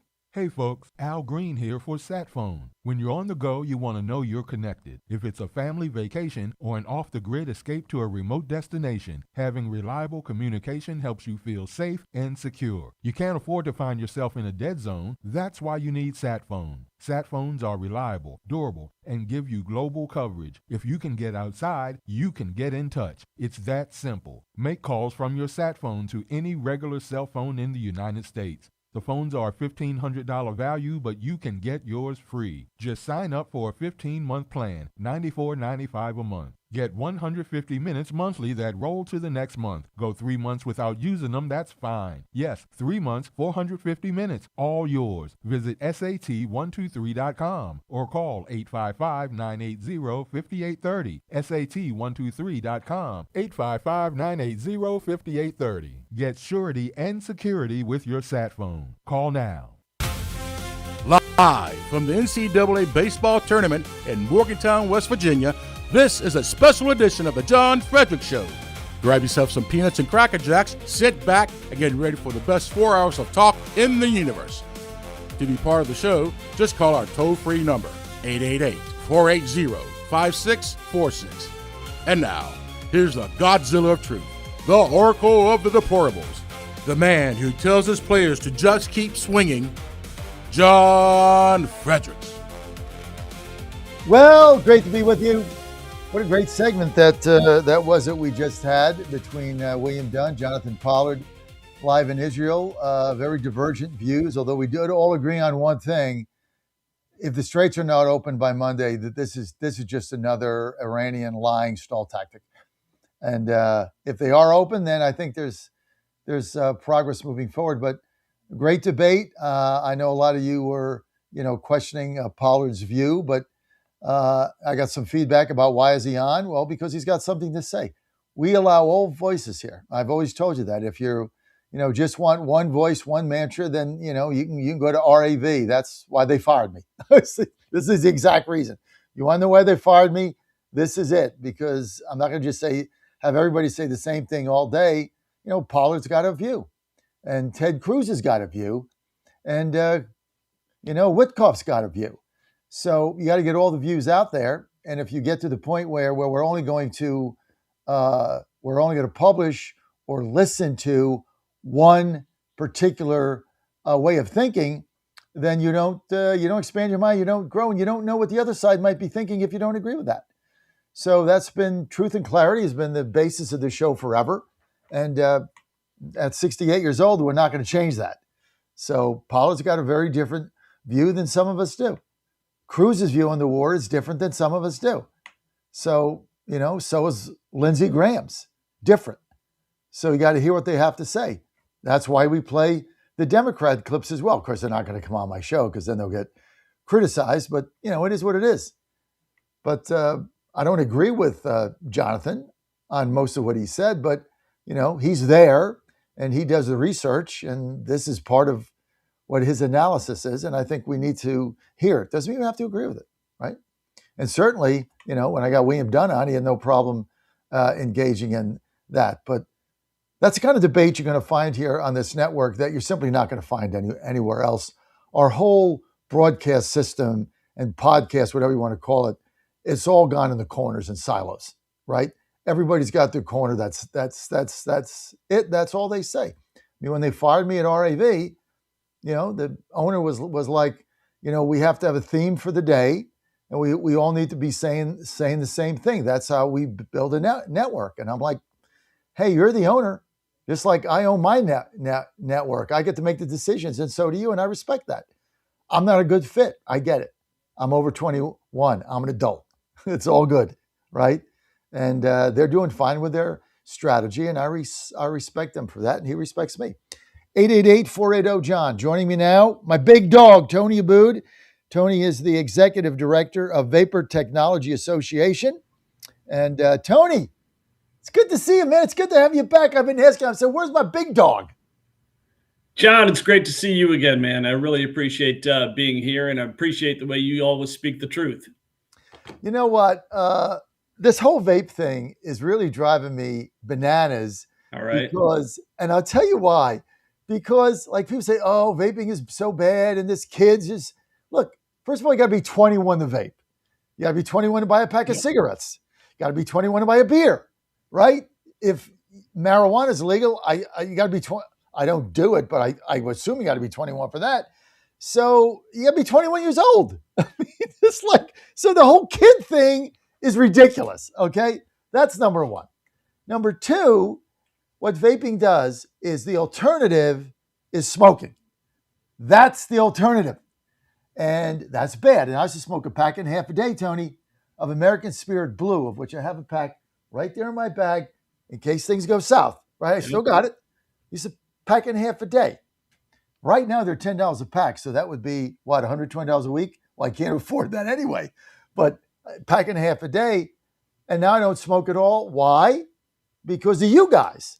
I couldn't get there, pack and a half a day. But I got off it through vaping. I vape once in a while. But that's the problem. You guys are the alternative to the cancer stick lobby, which says one thing and does another, because they want everybody addicted to their pack and a half a day like I was, Tony. Well, John, like I said, you speak the truth. And the reality is that, you know, vaping isn't for kids. We know that. And when President Trump raised the age to 21, we've talked about that before, youth vaping has almost virtually disappeared in this country, down 71% at historic lows. One move, one common sense move, and that's what it took to address the issue. We got lots of other ideas to how to keep it down, but that is what you have to remember. There's no question that vaping is the most effective tool on the American market that is being sold by American small businesses all over this country to help people quit smoking, just like yourself. And that's saving lives. You know, 500,000 people in this country die every single year because of cigarettes, period. Can't even start to talk billions and trillions of dollars that it costs our country. In John, as you know, not red tape at the FDA. It's basically a noose that's been placed around the neck of American small businesses who are trying to provide products to folks like yourself who are desperate. So we've been working hard on this issue. We know that the Trump administration knows what it needs to do to address this issue and make sure flavor vapes are available. We're going to keep pushing forward with the new leadership at the FDA. Tell me about the new leadership of the FDA and your relationship with them, because, you know, and I say this on the radio a lot. Your basic opposition is not people that don't want small businesses on Main Street. It's the cigarette lobby. I mean, it's a tobacco lobby. That's you go to Congress. These guys pull up in limos, black limos. They step out. They got on, you know, $15,000 Italian Armani suits. They got a $30,000 Rolex watch, and they're up there lobbying to kill the vaping business and put all these small businesses under, and then to basically take a choice away from vapors, so they go back to one thing: smoking. Tony.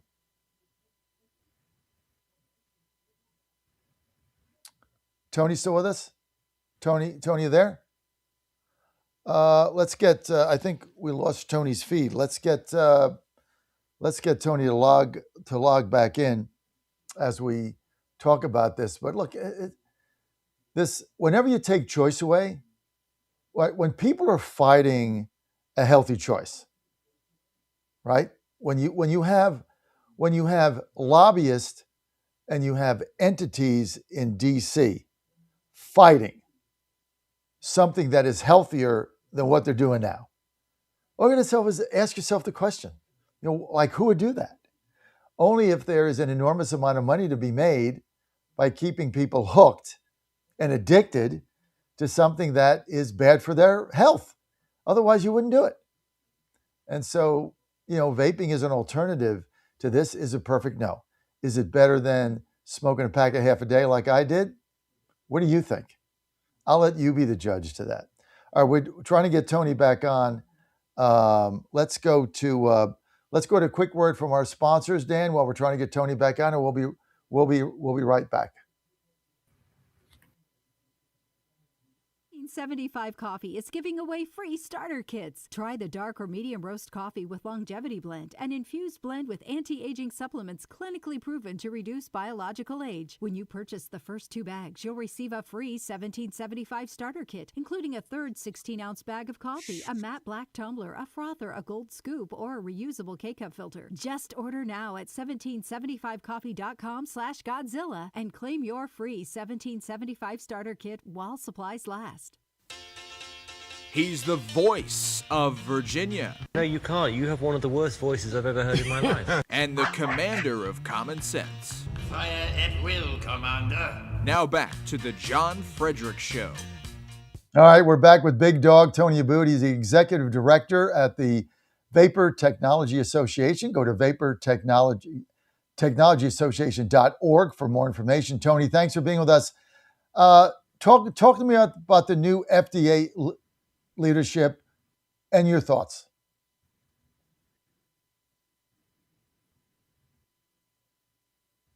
You there, Tony? So we've had great engagement with senior HHS and yeah. Can you hear me? Yes. You're good? Okay. Yes. Yeah, and since the beginning of the Trump administration, we met with the former FDA commissioner just shortly before his departure. He knew that the current regulatory system was broken and wasn't working as intended. But frankly, the changes that he was trying to make was far too little and far too late. So now we have new leadership at the FDA, and we're talking about the importance now about following the president's agenda, right? Cutting red tape and eliminating those regulations that are literally eliminating small businesses in this country, John. So we're encouraged by that, and we're optimistic that this new leadership is going to work towards doing the things that are common sense, making the regulations more predictable, more transparent, making sure that we do further things to protect youth. But because we're fighting one of the biggest public health scourges in this country, which is the cigarette smoking. And cigarettes, as you know, are everywhere on the marketplace, and with very little new regulation attempting to limit anybody's access to them.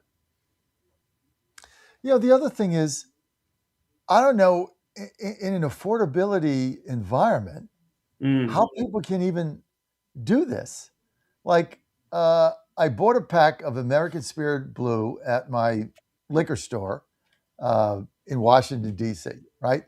Just in case, right? I always say if things go south, right? Because it's like a crutch, right? So I did buy a pack. So I bought a pack. It was like $10. Okay, well, I bought one. And then I'm traveling here to West Virginia the other day, and a lady's ahead of me at the Sheetz, one of the convenience stores here in the South area. It's called Sheetz. And so, we were buying gas for the bus, and I was buying, drinks or something. And she's ahead of me, and she got a piece of candy and a pack of Marlboro Smalls Lights, whatever that is. And it was like and when it came up on the thing, it was $16, and she's going into her purse like counting change out. Yeah. And I'm thinking to myself, that pack of cigarette, they just charge you $10 for that, like at 50 cents a piece. Yeah. Like, you obviously don't have any money. I mean, why are you buying that when you could just right over there get that vape thing right at the wall? It's like pennies. So I don't get it.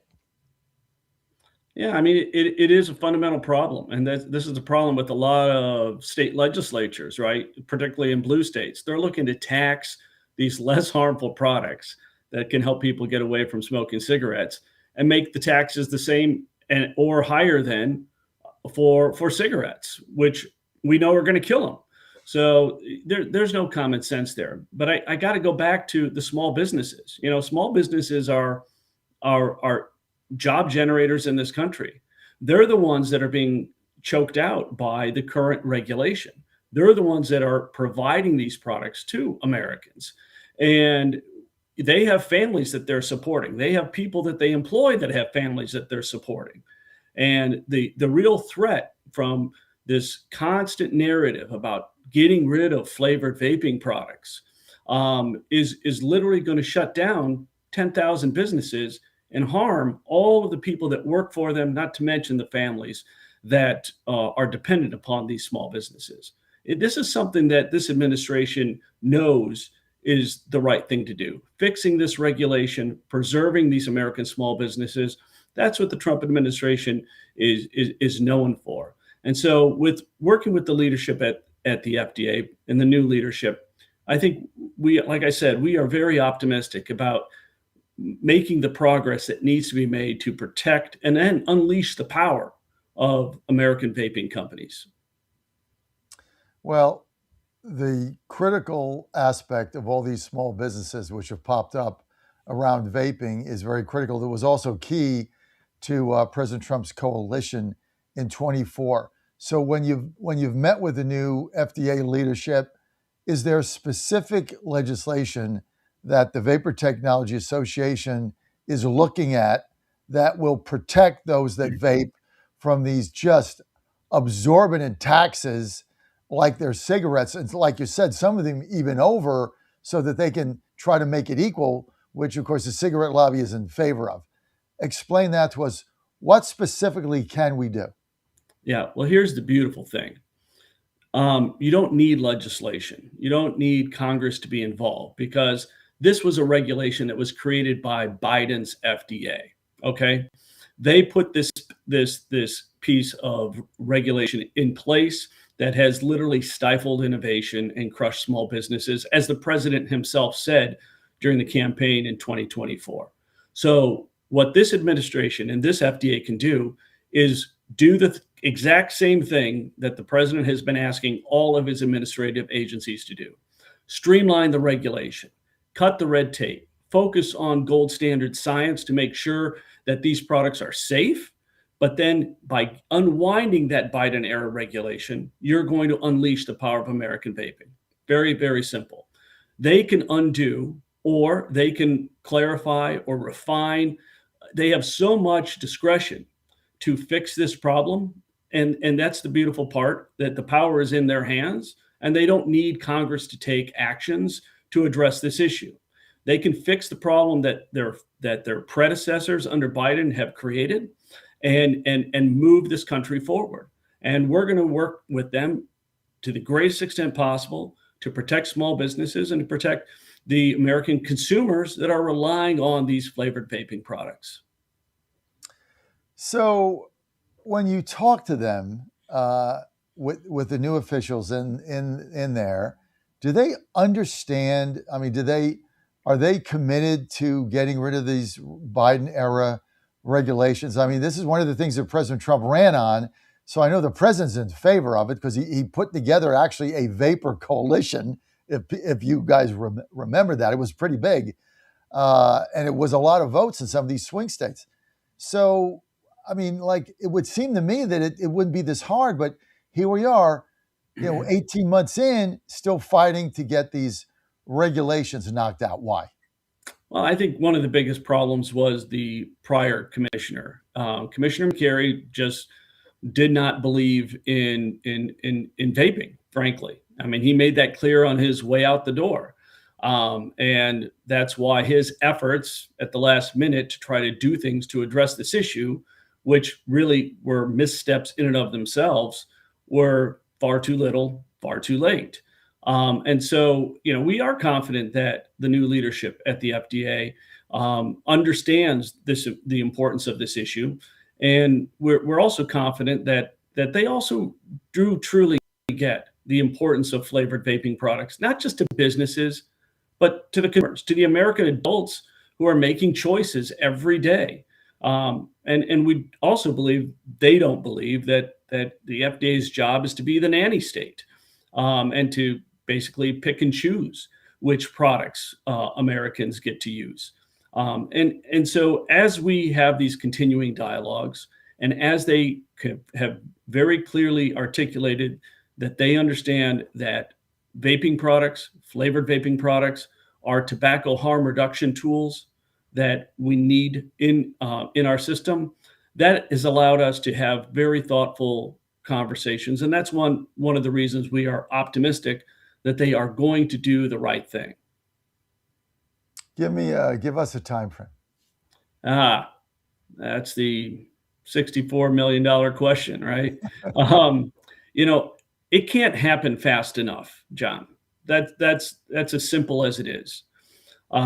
We've got states that are trying to shut down marketplaces because of the fact that Biden called every product that's on the market illegal because the FDA hasn't yet authorized it.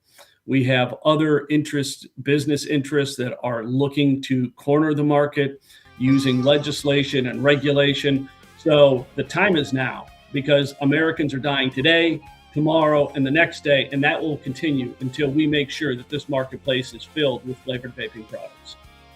Tony, Americans should have a choice. All we're asking for is an adult choice. If you choose vape over cigarettes, you should have that choice. And while your regulator is trying to take it away, and taking that choice away forces you back to something that is documented to kill you. I mean, this is what the average person just can't understand. Like, what are you protecting? A tobacco lobby that is harmful to your health. It's the most insane thing I've ever encountered in my life. The older I get, I always say to myself, you know what? I've seen it all. And then I see this. I haven't seen it all. Tony Abood, Executive Director, Vapor Technology Association. Go to vaportechnologyassociation.org for more information.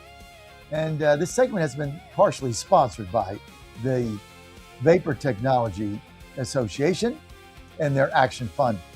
Tony, thank you. Thank you for being with us. As always, big dog, John, Tony. thank you so much. You look great there, Tony, by the way.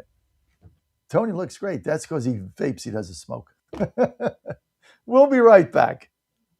Reports circulating of a deal taking shape between the U.S. and Iran would reportedly reopen the Strait of Hormuz and extend the ceasefire for 60 days, allowing more time for negotiations over Iran's nuclear program. The U.S. blockade of Iranian ports would also Ukraine are generating growing concern in diplomatic circles worldwide. Moscow's direct threat to kill foreign diplomats in Kiev is a public announcement of a war crime. EU Foreign Policy Chief Kaja Kallas referring to Russia's warning to foreign diplomats to leave Ukraine's capital before Moscow launches what it calls systemic strikes. The death spiral must stop. But UN Secretary General Antonio Guterres drew the Security Council's attention to the civilian toll. More than 15,000 civilians have been killed. And he says this year's been the worst. In the first 4 months of this year, more civilians have been killed in Ukraine than in the same period in 2025. I'm Ben Thomas. Secretary of War Hegseth on hand for Asia's premier defense conference, and while an increasingly aggressive China is a big worry. At the same time, many countries that are being represented here are becoming increasingly concerned about American priorities and their commitment to the Indo-Pacific region. There are also new worries that Washington may be softening its support for Taiwan, following remarks by President Donald Trump after his meetings in Beijing earlier this month. Correspondent David Rising. Wall Street Dow futures up 110 points. NASDAQ futures ahead 29. More on these stories, townhall.com. Hey, I'm Kirk Cameron. Is health insurance eating up your budget for 2026? If you're looking for ways to better steward your finances, consider this: Christian Healthcare Ministries. It's a health insurance alternative at half the cost. Join CHM today by visiting chministries.org/wellness. While insurance companies tell you when to join, what to pay, and where to go, CHM is different. As a ministry, CHM allows you to share the burden of medical bills with other Christians. You can enroll, switch programs, or leave at any time. Christian Healthcare Ministries. It's a world of difference. CHM has 4 flexible programs. You can pick any certified doctor, surgeon, or hospital that you want for eligible care. So make the switch. Take your paycheck back from health insurance this year. Join CHM today by visiting chministries.org/wellness. That's chministries.org/wellness. The head of the World Health Organization has arrived in Congo's capital, supporting efforts against a rare Ebola outbreak. Medical personnel are struggling with equipment shortages, distrustful populations, and armed groups. Dr. Tedros has been sending messages of reassurance and solidarity, telling Congolese people they are not alone and vowing to do everything in his power to help them. He and other health officials have said they are still trying to catch up with a rare species of the Ebola virus that spread undetected for weeks, probably months, in a remote area where dozens of armed groups have operated for decades. The BBC's Barbara Flood-Usher says the outbreak is spreading faster than the response, with more than 1,000 suspected cases and 238 deaths. Aid from the EU and the U.S. is arriving in the country now to help stop the spread. The U.S. has imposed a 21-day ban on non-citizens who have visited Congo and 2 neighboring countries. News and analysis, townhall.com. The Scripps National Spelling Bee crowns a new champ. We get details from correspondent Donna Warder. A 14-year-old from Rancho Cucamonga, California, is the winner of this year's Scripps National Spelling Bee. It was down to 2 contestants in a lightning round tiebreaker. Shrey Parikh. Taroni. T-O-R-O-N-E.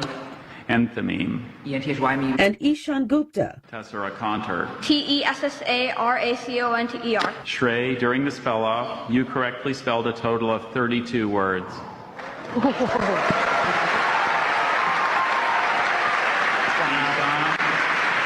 Ishan, you correctly spelled a total of 25 words, and that means that Shrey, you are the two-time. Shrey wins $52,500 in cash, a trophy, and a package of prizes. I'm Donna Warder. More on these stories at townhall.com. Bad decisions limit future options. Make enough bad decisions and you will destroy your life. Listen to The Flatline with your host, Rick Hughes, every Sunday morning on the John Fredericks Radio Network. The Flatline describes a main line of resistance in your soul, built on God's Word. Join us every Sunday morning for 30 minutes of inspiration, motivation, and education, all without manipulation. That's The Flatline with Rick Hughes, heard here every Sunday at 8:30 a.m. on the John Fredericks Radio Network. President Trump is already transforming Washington, D.C., making it the safest, cleanest, and most beautiful city in the world. But we need fighters on the ground to keep it going. I'm John Fredericks, and I'm running for chairman of D.C. GOP Ward 2 to make sure Trump's vision for this city becomes a reality. Safe streets, clean neighborhoods, and yes, rat-free. Go to MakeDCGreat.com. That's MakeDCGreat.com right now and send a donation. Let's finish what President Trump started. Donation limit $200. I'm John Fredericks, and I paid for this ad. For the first time ever, we're bringing you My Pillow mattresses and mattress toppers for as low as $99.98. Remember, sleep's all about temperature and pressure points. Whatever sleep needs you have, we have the right technology for you. Like our My Pillow mattress topper, our queen size has over 10,000 individual comfort supports to help relieve your pressure points. And how about our 3-inch Hybrid Plus mattress topper? It's infused with copper and silver to help your body get the restorative sleep it needs. And our My Pillow and Case Coil mattresses, I personally helped develop these mattresses to make sure they have everything needed to give us great sleep. Plus, they're made right here in the USA, and they ship right to your front door, absolutely free. Go to MyPillow.com or call 800-854-0504 and use promo code Godzilla to get MyPillow mattresses and toppers for as low as $99.98 and free shipping. The Trump administration has brought a lot of positive changes when it comes to fixing our broken healthcare system, but there's only so much the government can do. And if we really want to make America healthy again, that starts at home, and that's where the Wellness Company comes in. The Wellness Company allows you to make sure you're prepared for whatever happens with their prescription medical kits, which contain an assortment of life-saving medications and guidebooks to assist in the proper use of these medications. The Wellness Company also offers a variety of health products, from parasite cleanses to methylene blue to weight loss and so much more, helping you stay healthy and live a longer, better, healthier life. Make America healthy again. That starts at home. So do your part and protect the health of you and your family. All you have to do is go to twc.health/Godzilla today and order. That's twc.health/Godzilla. Use promo code Godzilla to save 10%. That's twc.health/Godzilla. Now more than ever, it's imperative to support companies that share our conservative values. That's why I can't be more excited to tell you that I've switched my family to Patriot Mobile. Patriot Mobile is America's only Christian conservative wireless provider. When you switch to Patriot Mobile, you shift your support away from the leftist, woke, progressive agendas of Big Mobile. Patriot Mobile's wireless service works perfectly and seamlessly as you go about your lives with exceptional nationwide coverage that uses the same towers the main carriers use. Patriot Mobile donates a portion of every dollar earned to causes you care about, to organizations that fight for religious freedom, First and Second Amendments, sanctity of life, and the needs of veterans and first responders. Patriot Mobile has plans to fit any budget, along with great discounts for our veterans and first responder heroes, as well as multi-line users. Switching is easy. Just go to patriotmobile.com/Godzilla or call their U.S.-based customer service team, 972-PATRIOT. That's 972-728-7468. Use offer code Godzilla for free activation. Live from the NCAA baseball tournament in Morgantown, West Virginia, this is a special edition of the John Fredericks Show. Grab yourself some peanuts and Cracker Jacks, sit back, and get ready for the best 4 hours of talk in the universe. To be part of the show, just call our toll-free number, 888-480-5646. And now, here's the Godzilla of Truth, the Oracle of the Deplorables, the man who tells his players to just keep swinging, John Fredericks. Well, you got him. It's Friday, TGIF, live in Morgantown, God's country.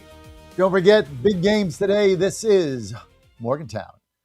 The baseball NCAA regional, they're at home, Kendrick Family Ballpark. Mountaineers going to be here. Got a bus here. Got a wrap. WVN Sports Nation. Let's go. First game today. It's a double elimination tournament. 4 teams here. Obviously, West Virginia Mountaineers, they're the 16th home regional, number 9 in the country, and they're the number 1, of course, seed in this tournament. They'll play at 5 o'clock against Binghamton, New York, who won their conference.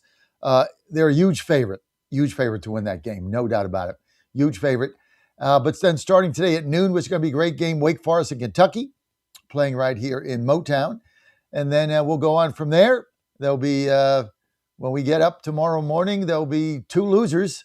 Those 2 losers will face off in an elimination game.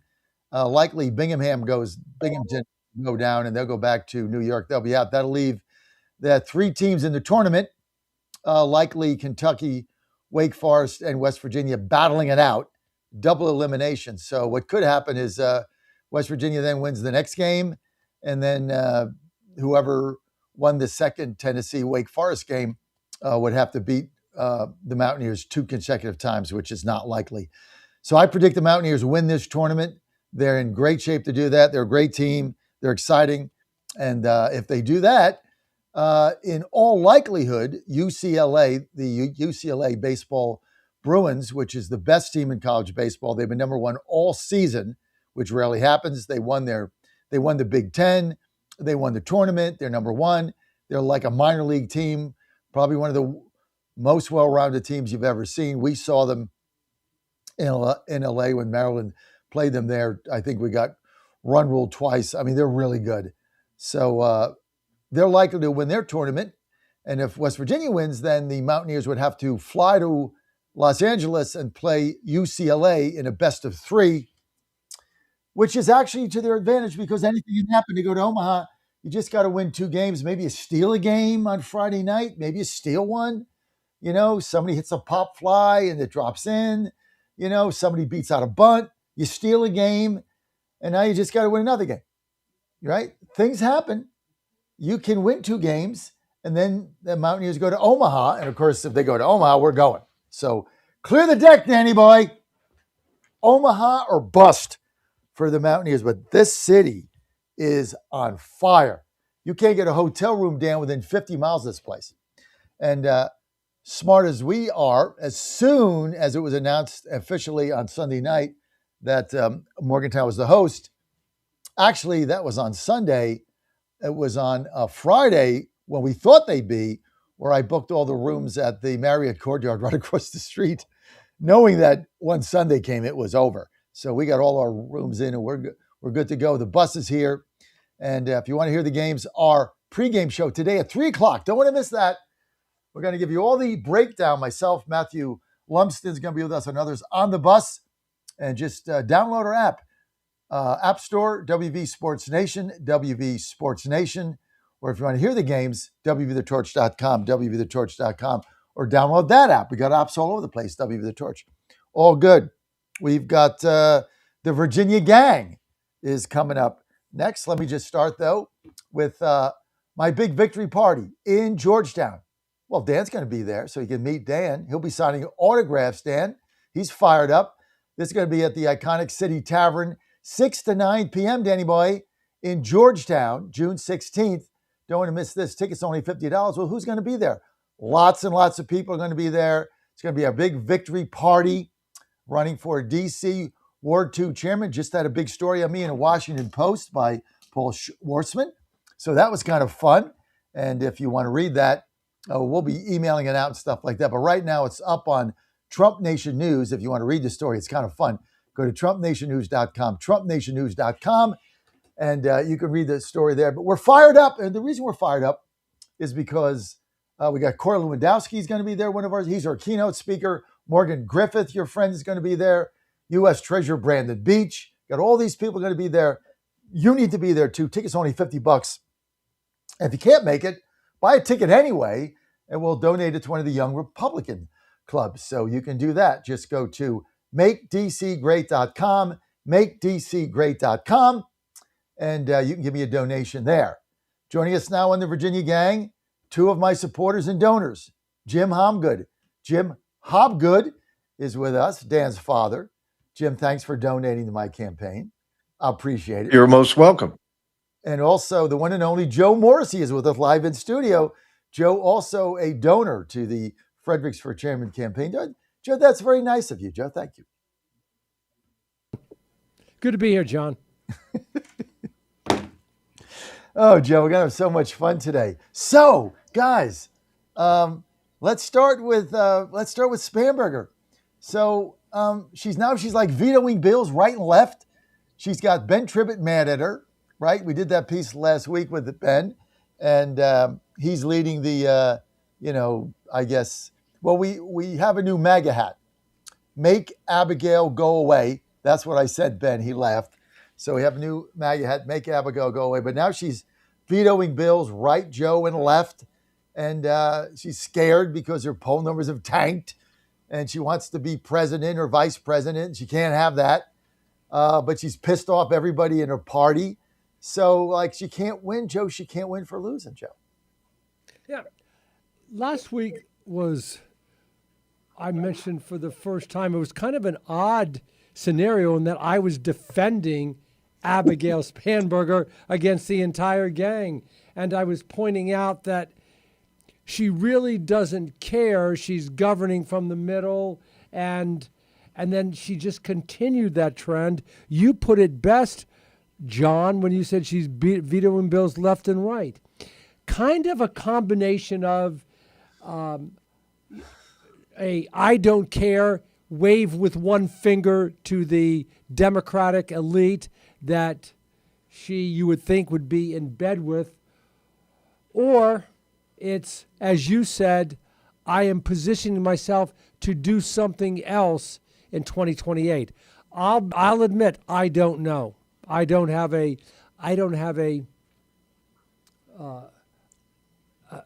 final thought on it. I think we're just going to have to wait and see.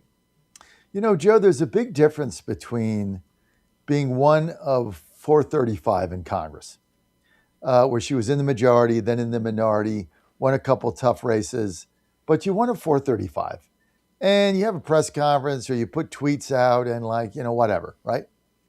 You talk to your district. But when you're the executive of a major state, Commonwealth of Virginia, and you're the chief executive, and you got one term, and you've got to deal with so many disparate voices in your own party, I don't think she really had a grasp of what she was getting into. Because I look at her sometimes and I'm like, okay, what was her background? Well, she was with the CIA and the post office, RA. She taught for a little while in one of those crazy schools in Northern Virginia. And, she's a mom and a wife and all that good stuff. And then she's, she worked in government and she was a teacher, then she runs for Congress and, she wins in the wave. And, Dave Bratt's campaign was just not the best ever to get reelected there. So she wins that. But like you look at her executive experience, like she doesn't have any. She never ran a business. She never ran anything. Like Morrissey runs a business. He's been a lawyer. He runs a law firm. Now he runs a consulting business. He runs a business. So if you were the governor, you understand how to do executive stuff like I do or Ann does. But I'm thinking about it because she looks like a fish out of water and she's really not taking command of this, Joe. And her communication back to her party has been dreadful. That's what Tribbett was so mad at. Yeah, let me focus on that in a second. That's the biggest surprise, that folk like Louise Lucas, who I am not a fan of, I think she's just a bully in a china shop, a big bully in a china shop. Scott Serval, who's I consider a friend and a longtime Democratic operative, she didn't reach out to these people on bills that she vetoed. In other words, you at least give the courtesy to somebody whose bill has made it through the House and the Senate, has been sent over to the governor. That legislator has worked on it maybe sometimes for several years, gets it done, and you don't give them the courtesy of saying, hey, I'm going to veto it. Instead, I think what she did is, these are my changes. They didn't accept them, and she said, okay, I'm just going to strike it. That was surprising, not showing the courtesy to Democratic legislators. A fish out of water, you're right. She's never been an executive. You know what executives do? They understand the bottom line. They understand that you have a nut to make every month to pay an existing amount of bills and move forward. You've got employees that are depending upon you, whose families are depending on them, and they depend on you. And you feel a great deal of responsibility and stress sometimes. But a lot of these people that come into office, and it's much more so on the Democratic side, they've never held a job. They've never held a job. And then they're thrust into an executive position. And, take that former mayor of Richmond, Tony. I mean, he never had a job before he became mayor. And when he became mayor within the first year, he was thinking, I'm going to run for, governor. He drove the governor around. He was his body man, chauffeur. Never forget the time I was playing golf with McAuliffe up in Hot Springs, Virginia, and McAuliffe wanted a cigar. He called Stony Phony, who came running with a cigar. He was a body man. And then he becomes a cabinet official. Sorry, I'm just calling it the way it is. You know me, John. And then these people become chief executives of a city or the state of Virginia. Don't get it. Give me a businessman every single time, because we know what it's like to meet a bottom line. Keep the lights on. Pay Dan Hobgood, also known as Danny Boy. So I think she's being tested now, and we'll see how she responds. Not a good month for her. We'll just say that. She vetoed, of course. She vetoed a lot of bills that I celebrated. We talked about this a week ago. I got the champagne out when she vetoed that public collective bargaining bill. Collective bargaining. Atrocious, because there was no way on earth to fund that. You couldn't fund it. And so she went and she vetoed that, which I never thought she'd do it.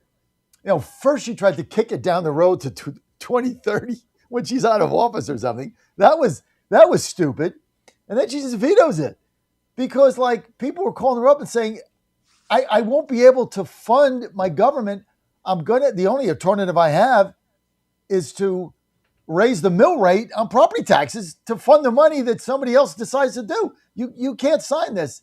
She vetoes it, but never tells anybody. That's it. Never picked up the phone. Right. Kudos to her for vetoing three major bills: the casino bill in Northern Virginia, the collective bargaining, and the marijuana marketplace. I would have sung her praises from the highest mountaintop had she vetoed that referendum. Okay? But she didn't do that. So, but what we're talking about, folks out there in the radio land, is that she did not call the sponsors of those bills to say, hey, Servo, sorry, mate, but I'm vetoing that casino bill. That's what's inexplicable, and that's what shows or demonstrates perhaps a neophyte manner in which she's running things. And when she vetoed the casino bill, which I would have vetoed too, because right now we got enough casinos. Yeah. Let's let the one in Petersburg settle in. Let's let him settle in. Best one in the state. Who got that one? Joe Morrissey. Thank you. They should be advertising with us, Joe. You need to call them. But listen, let him settle in. But her reasoning, which made sense, was, look, I forget Suravel, right? Like local leaders are telling, like neighborhood leaders are flooding my office in Northern Virginia saying, I don't want this. And she said, I got to listen to them. I'm the governor. Okay, but then you call Suravel up and you say, sorry, dude, I'm not going with your casino. The guy got a press release like we did. So I guess he is no better than you are. I mean, he read the same press release at the same time that you and I did on that. Now, tell us, before I get to Hobgood here on the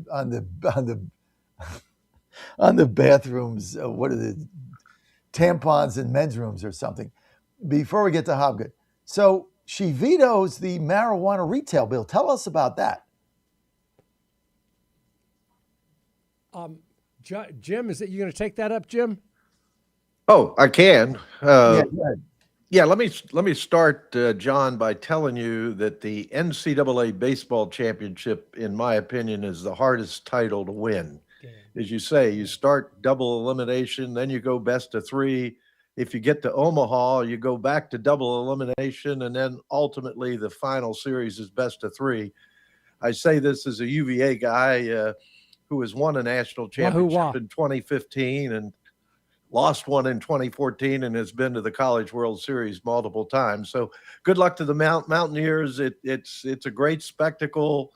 Playoff baseball, these games take a long time, between the pitching changes and everything that takes place. So you'll have fun up there in Morgantown. And point number two is hopefully you wrote down last week the Stanley Cup predictions. Last week I picked the Carolina Hurricanes and everybody thought I was stupid. But this Friday, the Hurricane pick looks a lot better than it did last week. But at any rate, relative to Abigail, there's trouble in paradise. I used to say that running for office is fun, serving in office is hard, because you got to make decisions. And it's interesting, Abigail in the whole campaign basically said nothing other than she didn't like Trump. And that was enough to get her elected. But now she has to make some real decisions, show some real leadership. And it's just interesting to me as a Republican to watch the Democrats struggle and have this intra-party fighting. It's everybody likes to think the Democrats have no fractions within the party. Everybody's happy and moving forward in the same direction. And they do a pretty good. She bucked her leadership. I mean, she bucked her leadership, and Democrats never do this. And she only bucked them. And when these bills were coming up, she never weighed in. Like when they were doing all these crazy things, she never weighed in. And then they did them, and then her poll numbers tanked. Now, he's a person that wants to be president. She wants to be vice president. She's sitting there going from 70% approval rating and a 16-point victory to in the 30s in 70 days. And she's like, what the hell? Because your party is passing crazy bills and you've got a bigger picture in mind.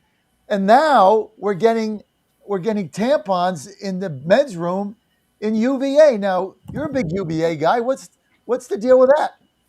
Jim. I hadn't heard that one. That's interesting. The other thing that she's done, speaking of colleges, she's trying to fire the rector down at VPI, and I'm wondering. Yeah, she fired him. Yeah, and I'm wondering if that, they're in the process of hiring a new president, so maybe she wants to make sure they go woke in the hiring of the president down at Virginia Tech. I don't know, but it's just fascinating to watch. Unfortunately, it's not good news for the Commonwealth of Virginia, because we talked a couple of weeks ago with the candidate, Lieutenant Governor of South Carolina, and when you look at the tax rate in Tennessee, and she wants to get rid of the income tax in South Carolina, there's a lot of states close to Virginia that are going to look a lot better for businesses going forward. Yeah, like where I am right now, West Virginia, right, where we got our tax rate is, I think the income tax here is 3%, and they're trying to wipe that out while your income taxes went up.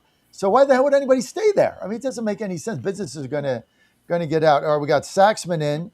What happened to Mark Mix? He was just there. I'm here. All right.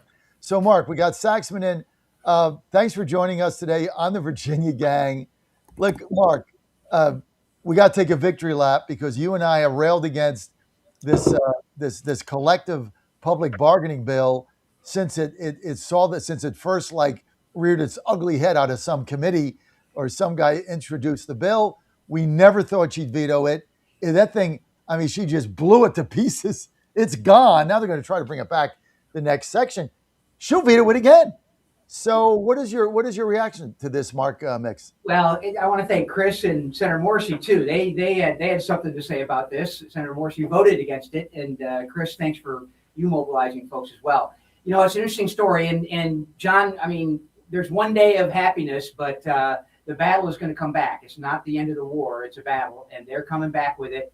And I suspect they'll probably do something that will get the platform on the books, and then they'll just build it out after that fact. So we'll see. It's not over yet, but it was an interesting victory, and there's a lot to do. But John, I wanted to point out something that just came about in Prince William County that you pointed out and you were hammering on through this whole process, and that was the binding arbitration issue. And, you know, Senator Morrissey understands it, Chris, Jim, you understand it too. Mm-hmm. Binding arbitration means someone comes in and makes a decision and imposes it on a school district, in this case, a school district or state employees or a city or a county, however that works.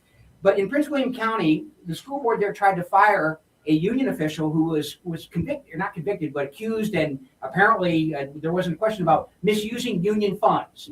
And so they tried to fire her. An independent arbitrator came in and said, no, you can't fire her, you have to hire her back. So this is kind of a precursor of what we're going to see with this bargaining bill and the type of power that a private organization is going to have between elected officials and citizens and taxpayers in the Commonwealth. And so the battle is still raging, but it was a good victory. Now I think it's funny, and maybe the senator knows more about this, but the Democrats are now talking about jamming the monopoly bargaining bill into the budget. This is how far they will go to impose their will on the people of the Commonwealth of Virginia, is they were willing to shut down the government to get this power structure done if they can jam it into the budget. I mean, obviously it was a rumor. Governor Spanberger addressed it saying, you know, this is the kind of thing that they want to do and the things they've got in store for Virginia if they get their way. That's why we got to keep fighting, John. Let me just say this about putting it into the budget bill, just for those listeners out there that aren't exactly sure what we're talking about. You legislate by proposing legislation and you debate it in the House and the Senate. However, the last bill is the budget bill. But if there's a piece of legislation that has nothing to do with the budget at all, nothing, but you want to get it passed, you introduce it as part of the budget bill, and it's decried by everybody unless it's their piece of legislation that they want to put in, and then they're all in favor of it. So Mark says, is that possible? Will the Democrats do that? The Democrats aren't really long vision folk right now. It's the short picture. You know, what's happening today. I can see them doing that, but I can see the governor doubling down, all right, and saying, I'm not going to be pushed around, no budget. Saxman? Buenos Aires? Buenos Aires was great. They overcooked their steaks, which is disconcerting, but they're great people. Great people. I was 0 for 4 on steaks. I'm like, guys, can we do rare, medium rare? They cannot. It's culturally a very difficult thing for them to do. Anyway, it's interesting that they would fire, I say the Democrats would fire John Rakovich from the board of Virginia Tech, but not be able to fire someone who's been accused of impropriety at the school board level. Just drawing a comparison, fresh off the plane here from Argentina. But yeah, they can put a lot of these things back into the budget, and the governor can take them back out through her line item veto power that she has here in Virginia. Back to the collective bargaining bill, it's going to come back. She's not totally opposed to it. Obviously, it was more of a timing issue. So from a policy, I think Democrats are misplaying their relationship with the governor, and some of the General Assembly members and the union folks are going at her too hard in the paint on this one. They should say, we disagree with the governor's position, the current position of the governor in collective bargaining for state and local employees. We look forward to working with her over the interim, and we'll have a better bill next year. That's how you do this thing. Saying that she's betrayed them is completely false and an abject lie. But so we got a long road here in Virginia. I've been fighting it for 20 years, been working with the National Right to Work Foundation for 20 years on issues like this. We're not that old, Chris. Yeah. I am, because I put the bill in, and actually I put the bill in to ban to stop the repeal. I put it in the Constitution, the first one to do that. That was my bill. And they came to me and said, please don't put this bill in. We don't want to raise the alarm bells. I'm like, it's coming. I was telling them, guys, it's coming.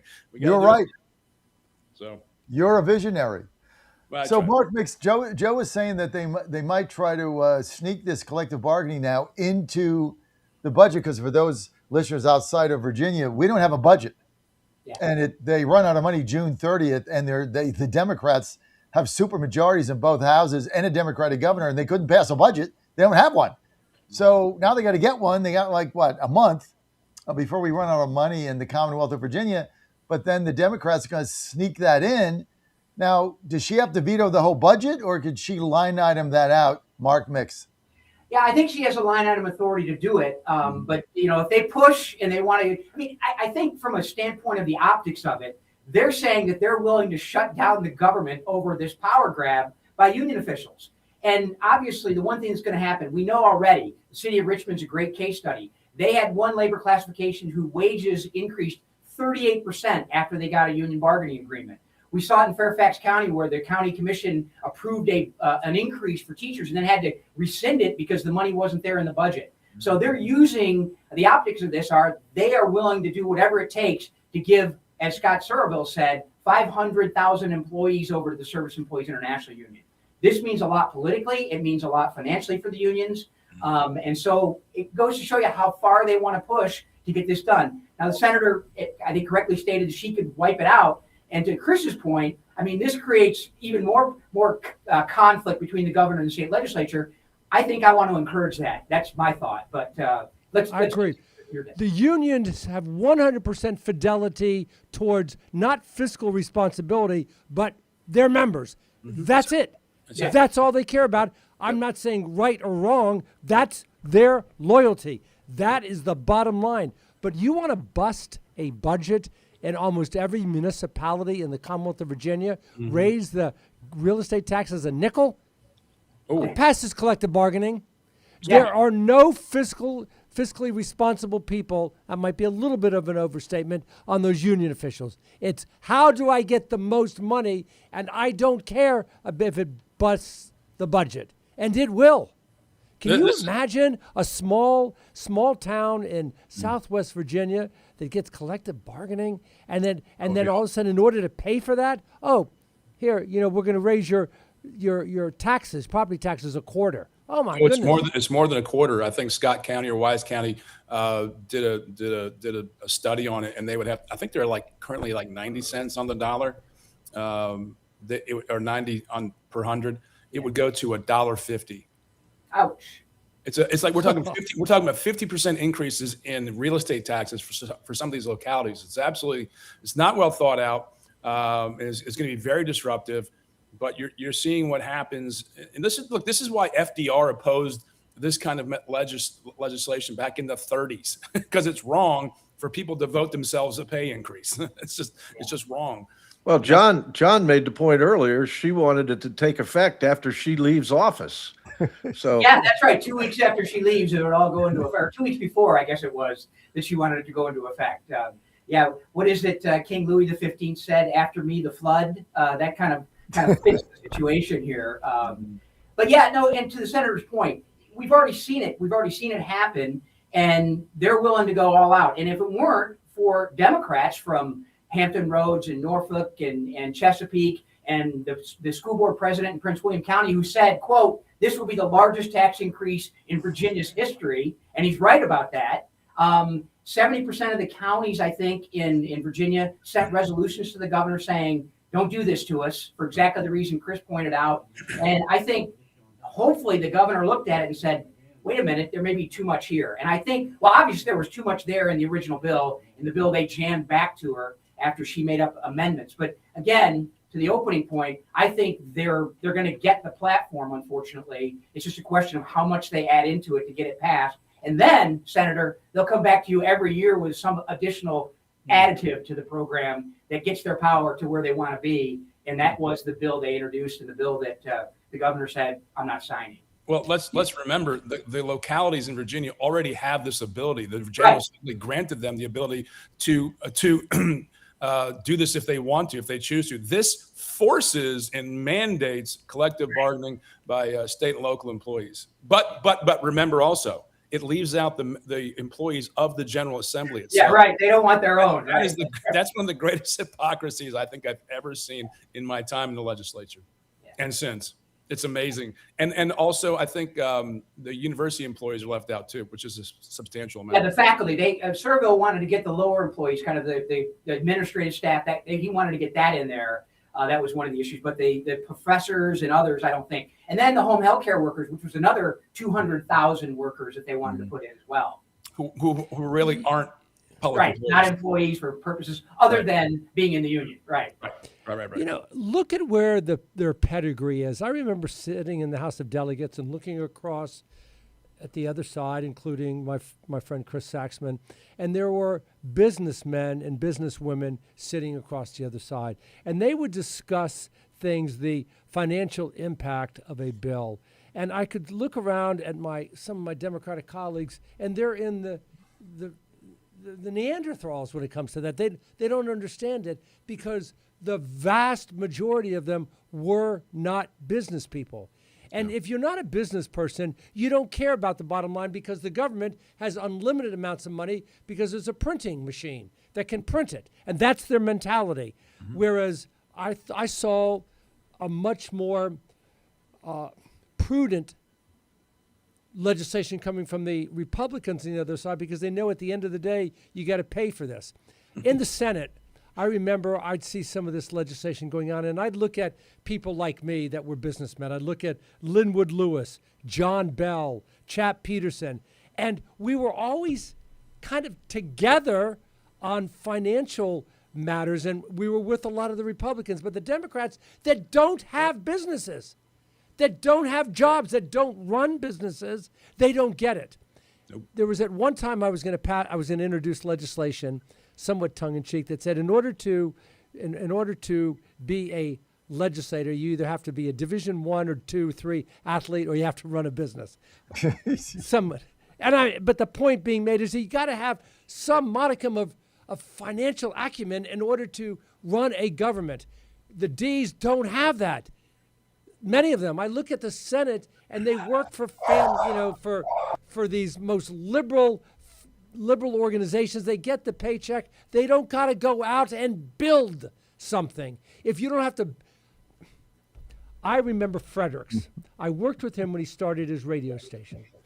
I swear to God, folks, we had a small closet in Chester, Virginia, a small closet, one station, and you got to make sure that the sound went out there. There was one station, and you struggled every day, and you build and you build and you build, and now, John, what do you got, 15, 20 stations? I don't know. But it doesn't happen overnight.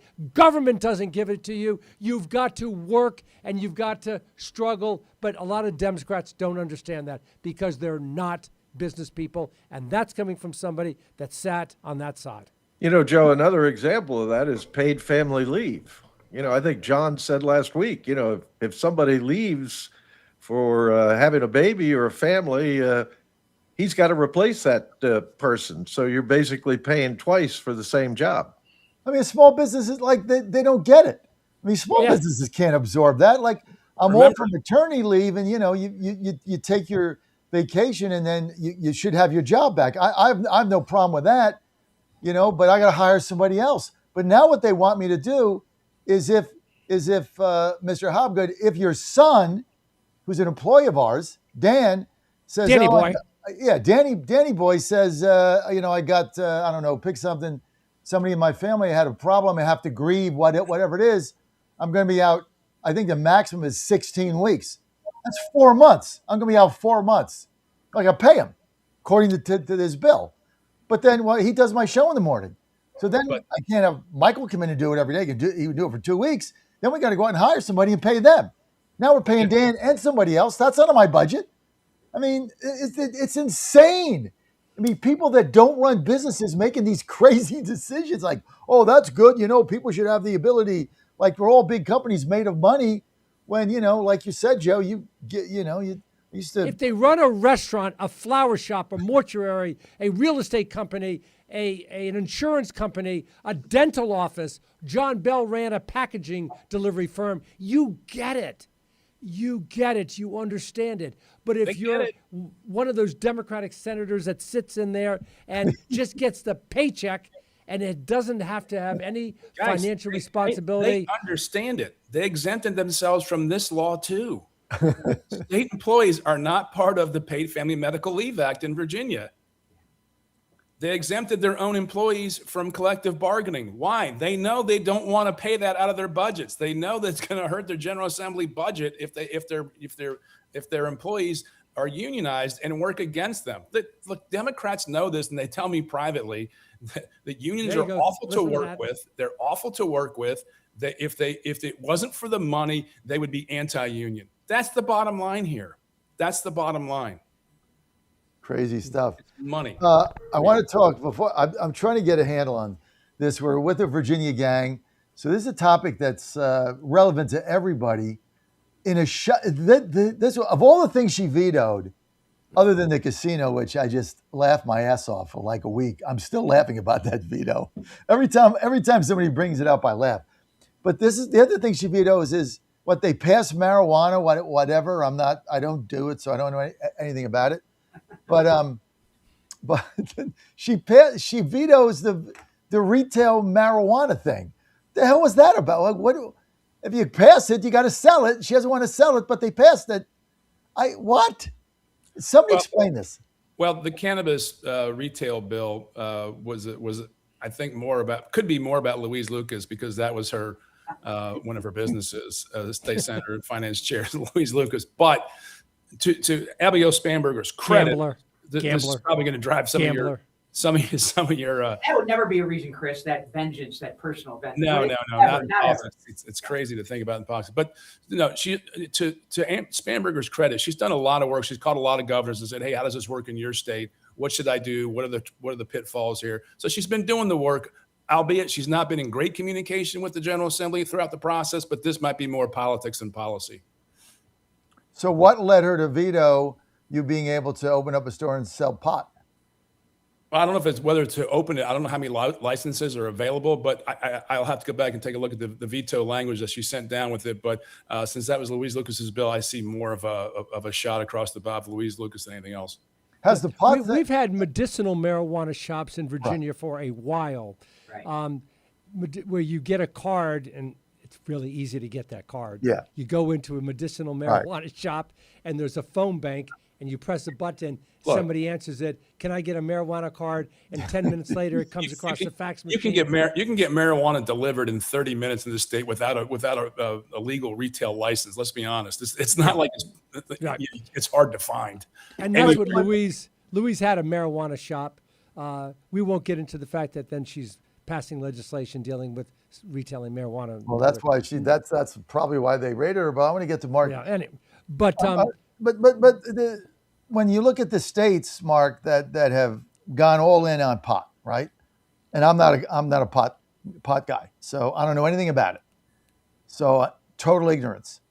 But it seems like me the states who went all in on it, they got real issues here going on, and maybe that led her to veto this, Mark. Well, I think her veto message said the state wasn't ready for it. And I'm out over my skis on this, but I'll bring it back to union control, because in many states where there's retail marijuana, in order to get a certification, you have to agree to a labor peace agreement, meaning you have to be neutral in a organizing drive.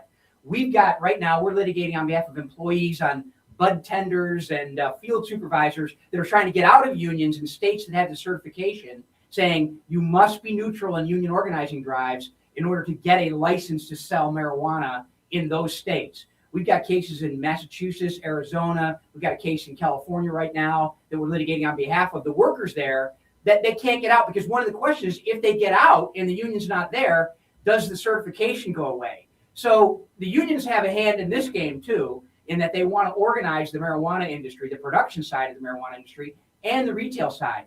I don't know if that had anything to play with Spanberger, but she said in the veto message, I think, Chris, maybe you read it a little more detailed than I did, but she said the state wasn't ready yet for recreational marijuana.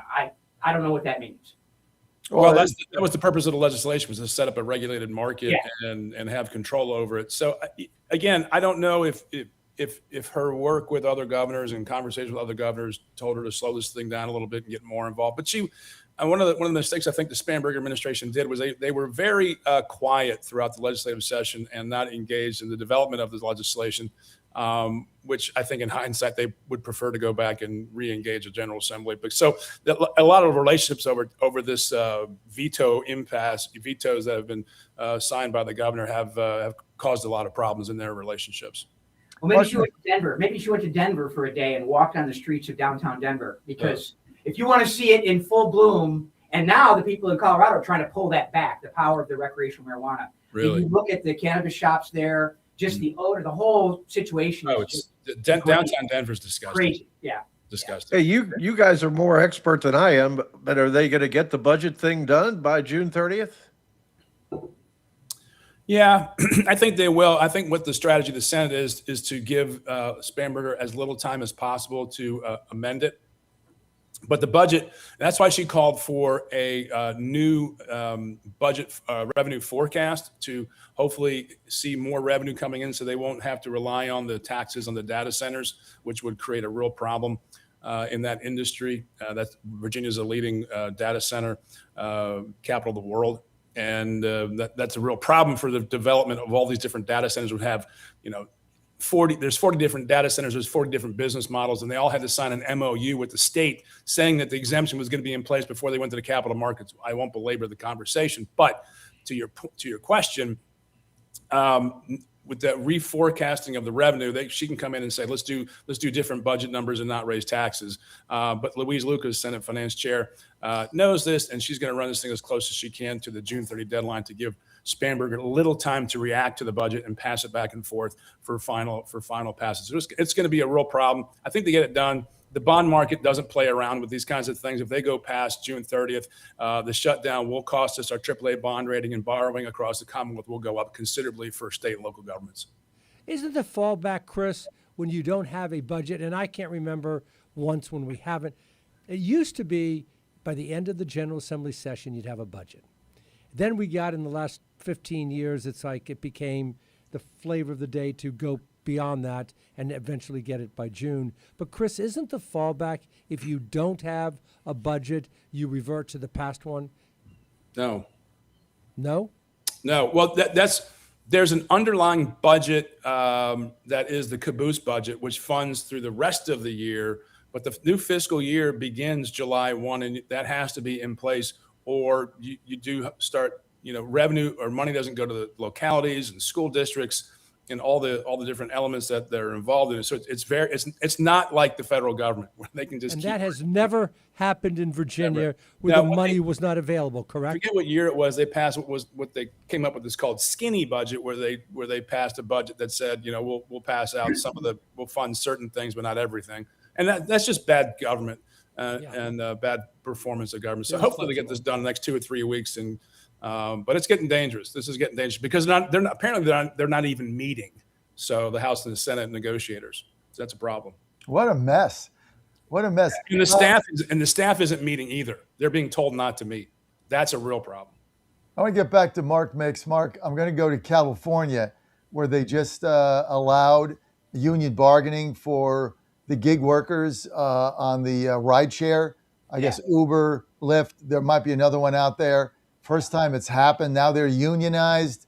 Of course, Uber and Lyft fought that for obvious reasons. What does that look like out there, and how is it going to affect everybody else?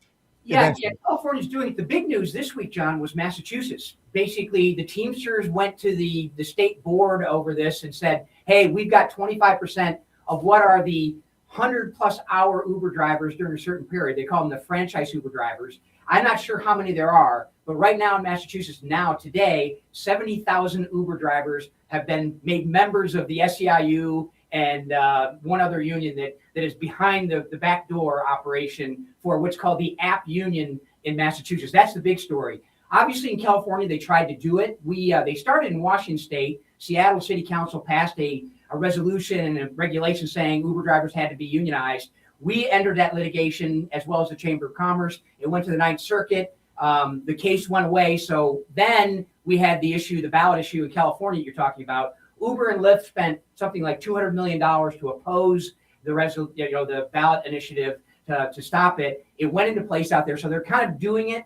But really the big story is Massachusetts, because this is state action in a big way. These are private sector employees, and the state is the one that's imposing this. So we've got the possibility of a constitutional test on whether or not this, not only an antitrust test too, as well, when they say everybody, no matter how much you drive, has got to be in the union. It's really an amazing piece of regulation that now is going to be, Illinois is trying it. California's got it. I think Illinois is actually doing it. Massachusetts is the new entrant on the field. What you're creating now is you're going to have another utility.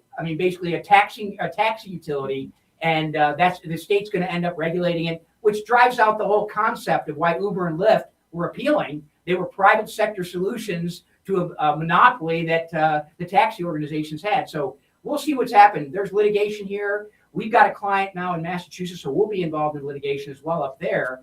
And I think that case, because of the structure of what they did, it's a little different than California, that there's a significant challenge to this whole concept of the union saying, and they did it by card check, John. So there's no evidence. And the Massachusetts regulatory body just accepted it and said, okay, we believe you now represent all the Uber drivers in Massachusetts. So in no short order of time, there's going to be robo taxis all over this country. 2 years ago, John, I was in Austin, Texas, and I can't tell you the number of Waymo robo taxis driving around in Austin, Texas, and it was stunning to me. And I just can't see the short-sightedness of these unions thinking they're gonna try to keep all these.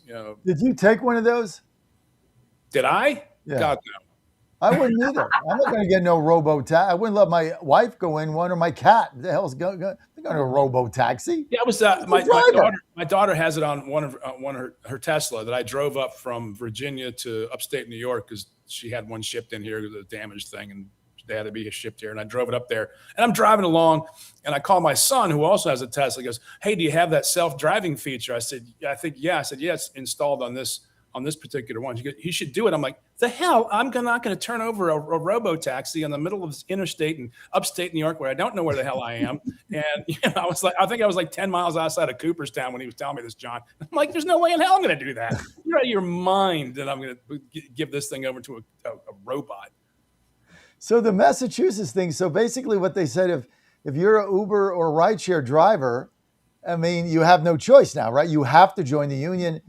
And it was mandated by the state government, not even by how does this even happen? Well, obviously unions have a vested interest in a new membership source of revenue. They don't have to be members, John. They just have to pay up to 100% of dues. That's, you don't have to be a formal member, but you have to pay up to 100% of dues to keep your job.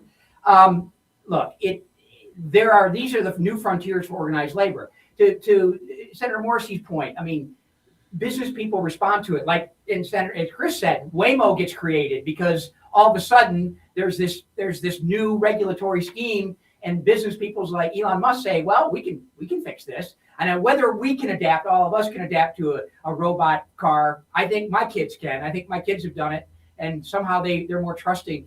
Maybe it's because of my bad driving that they experienced when they were young, that they're willing to get get in a car that has no driver as opposed to their dad as the driver.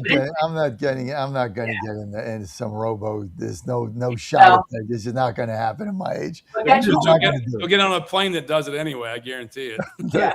Well, how about this novel? I don't see this the novel concept. Let government run the schools, roads, sewers, water supply, parks, and let private enterprise run run breweries and baseball stadiums and Ubers. Let government stay out of the private sector, and we'll be much better off. I got to get out, but I got to do as a very quick poll, as a very quick informal poll. You all go to McDonald's, right? Everybody goes to McDonald's. Don't tell me you don't, because you do. Or you go to Burger King, you go somewhere. Here's my poll. When you go to McDonald's or a fast food, do you go to the counter to order, or do you order from the kiosk inside? Morrissey. Counter.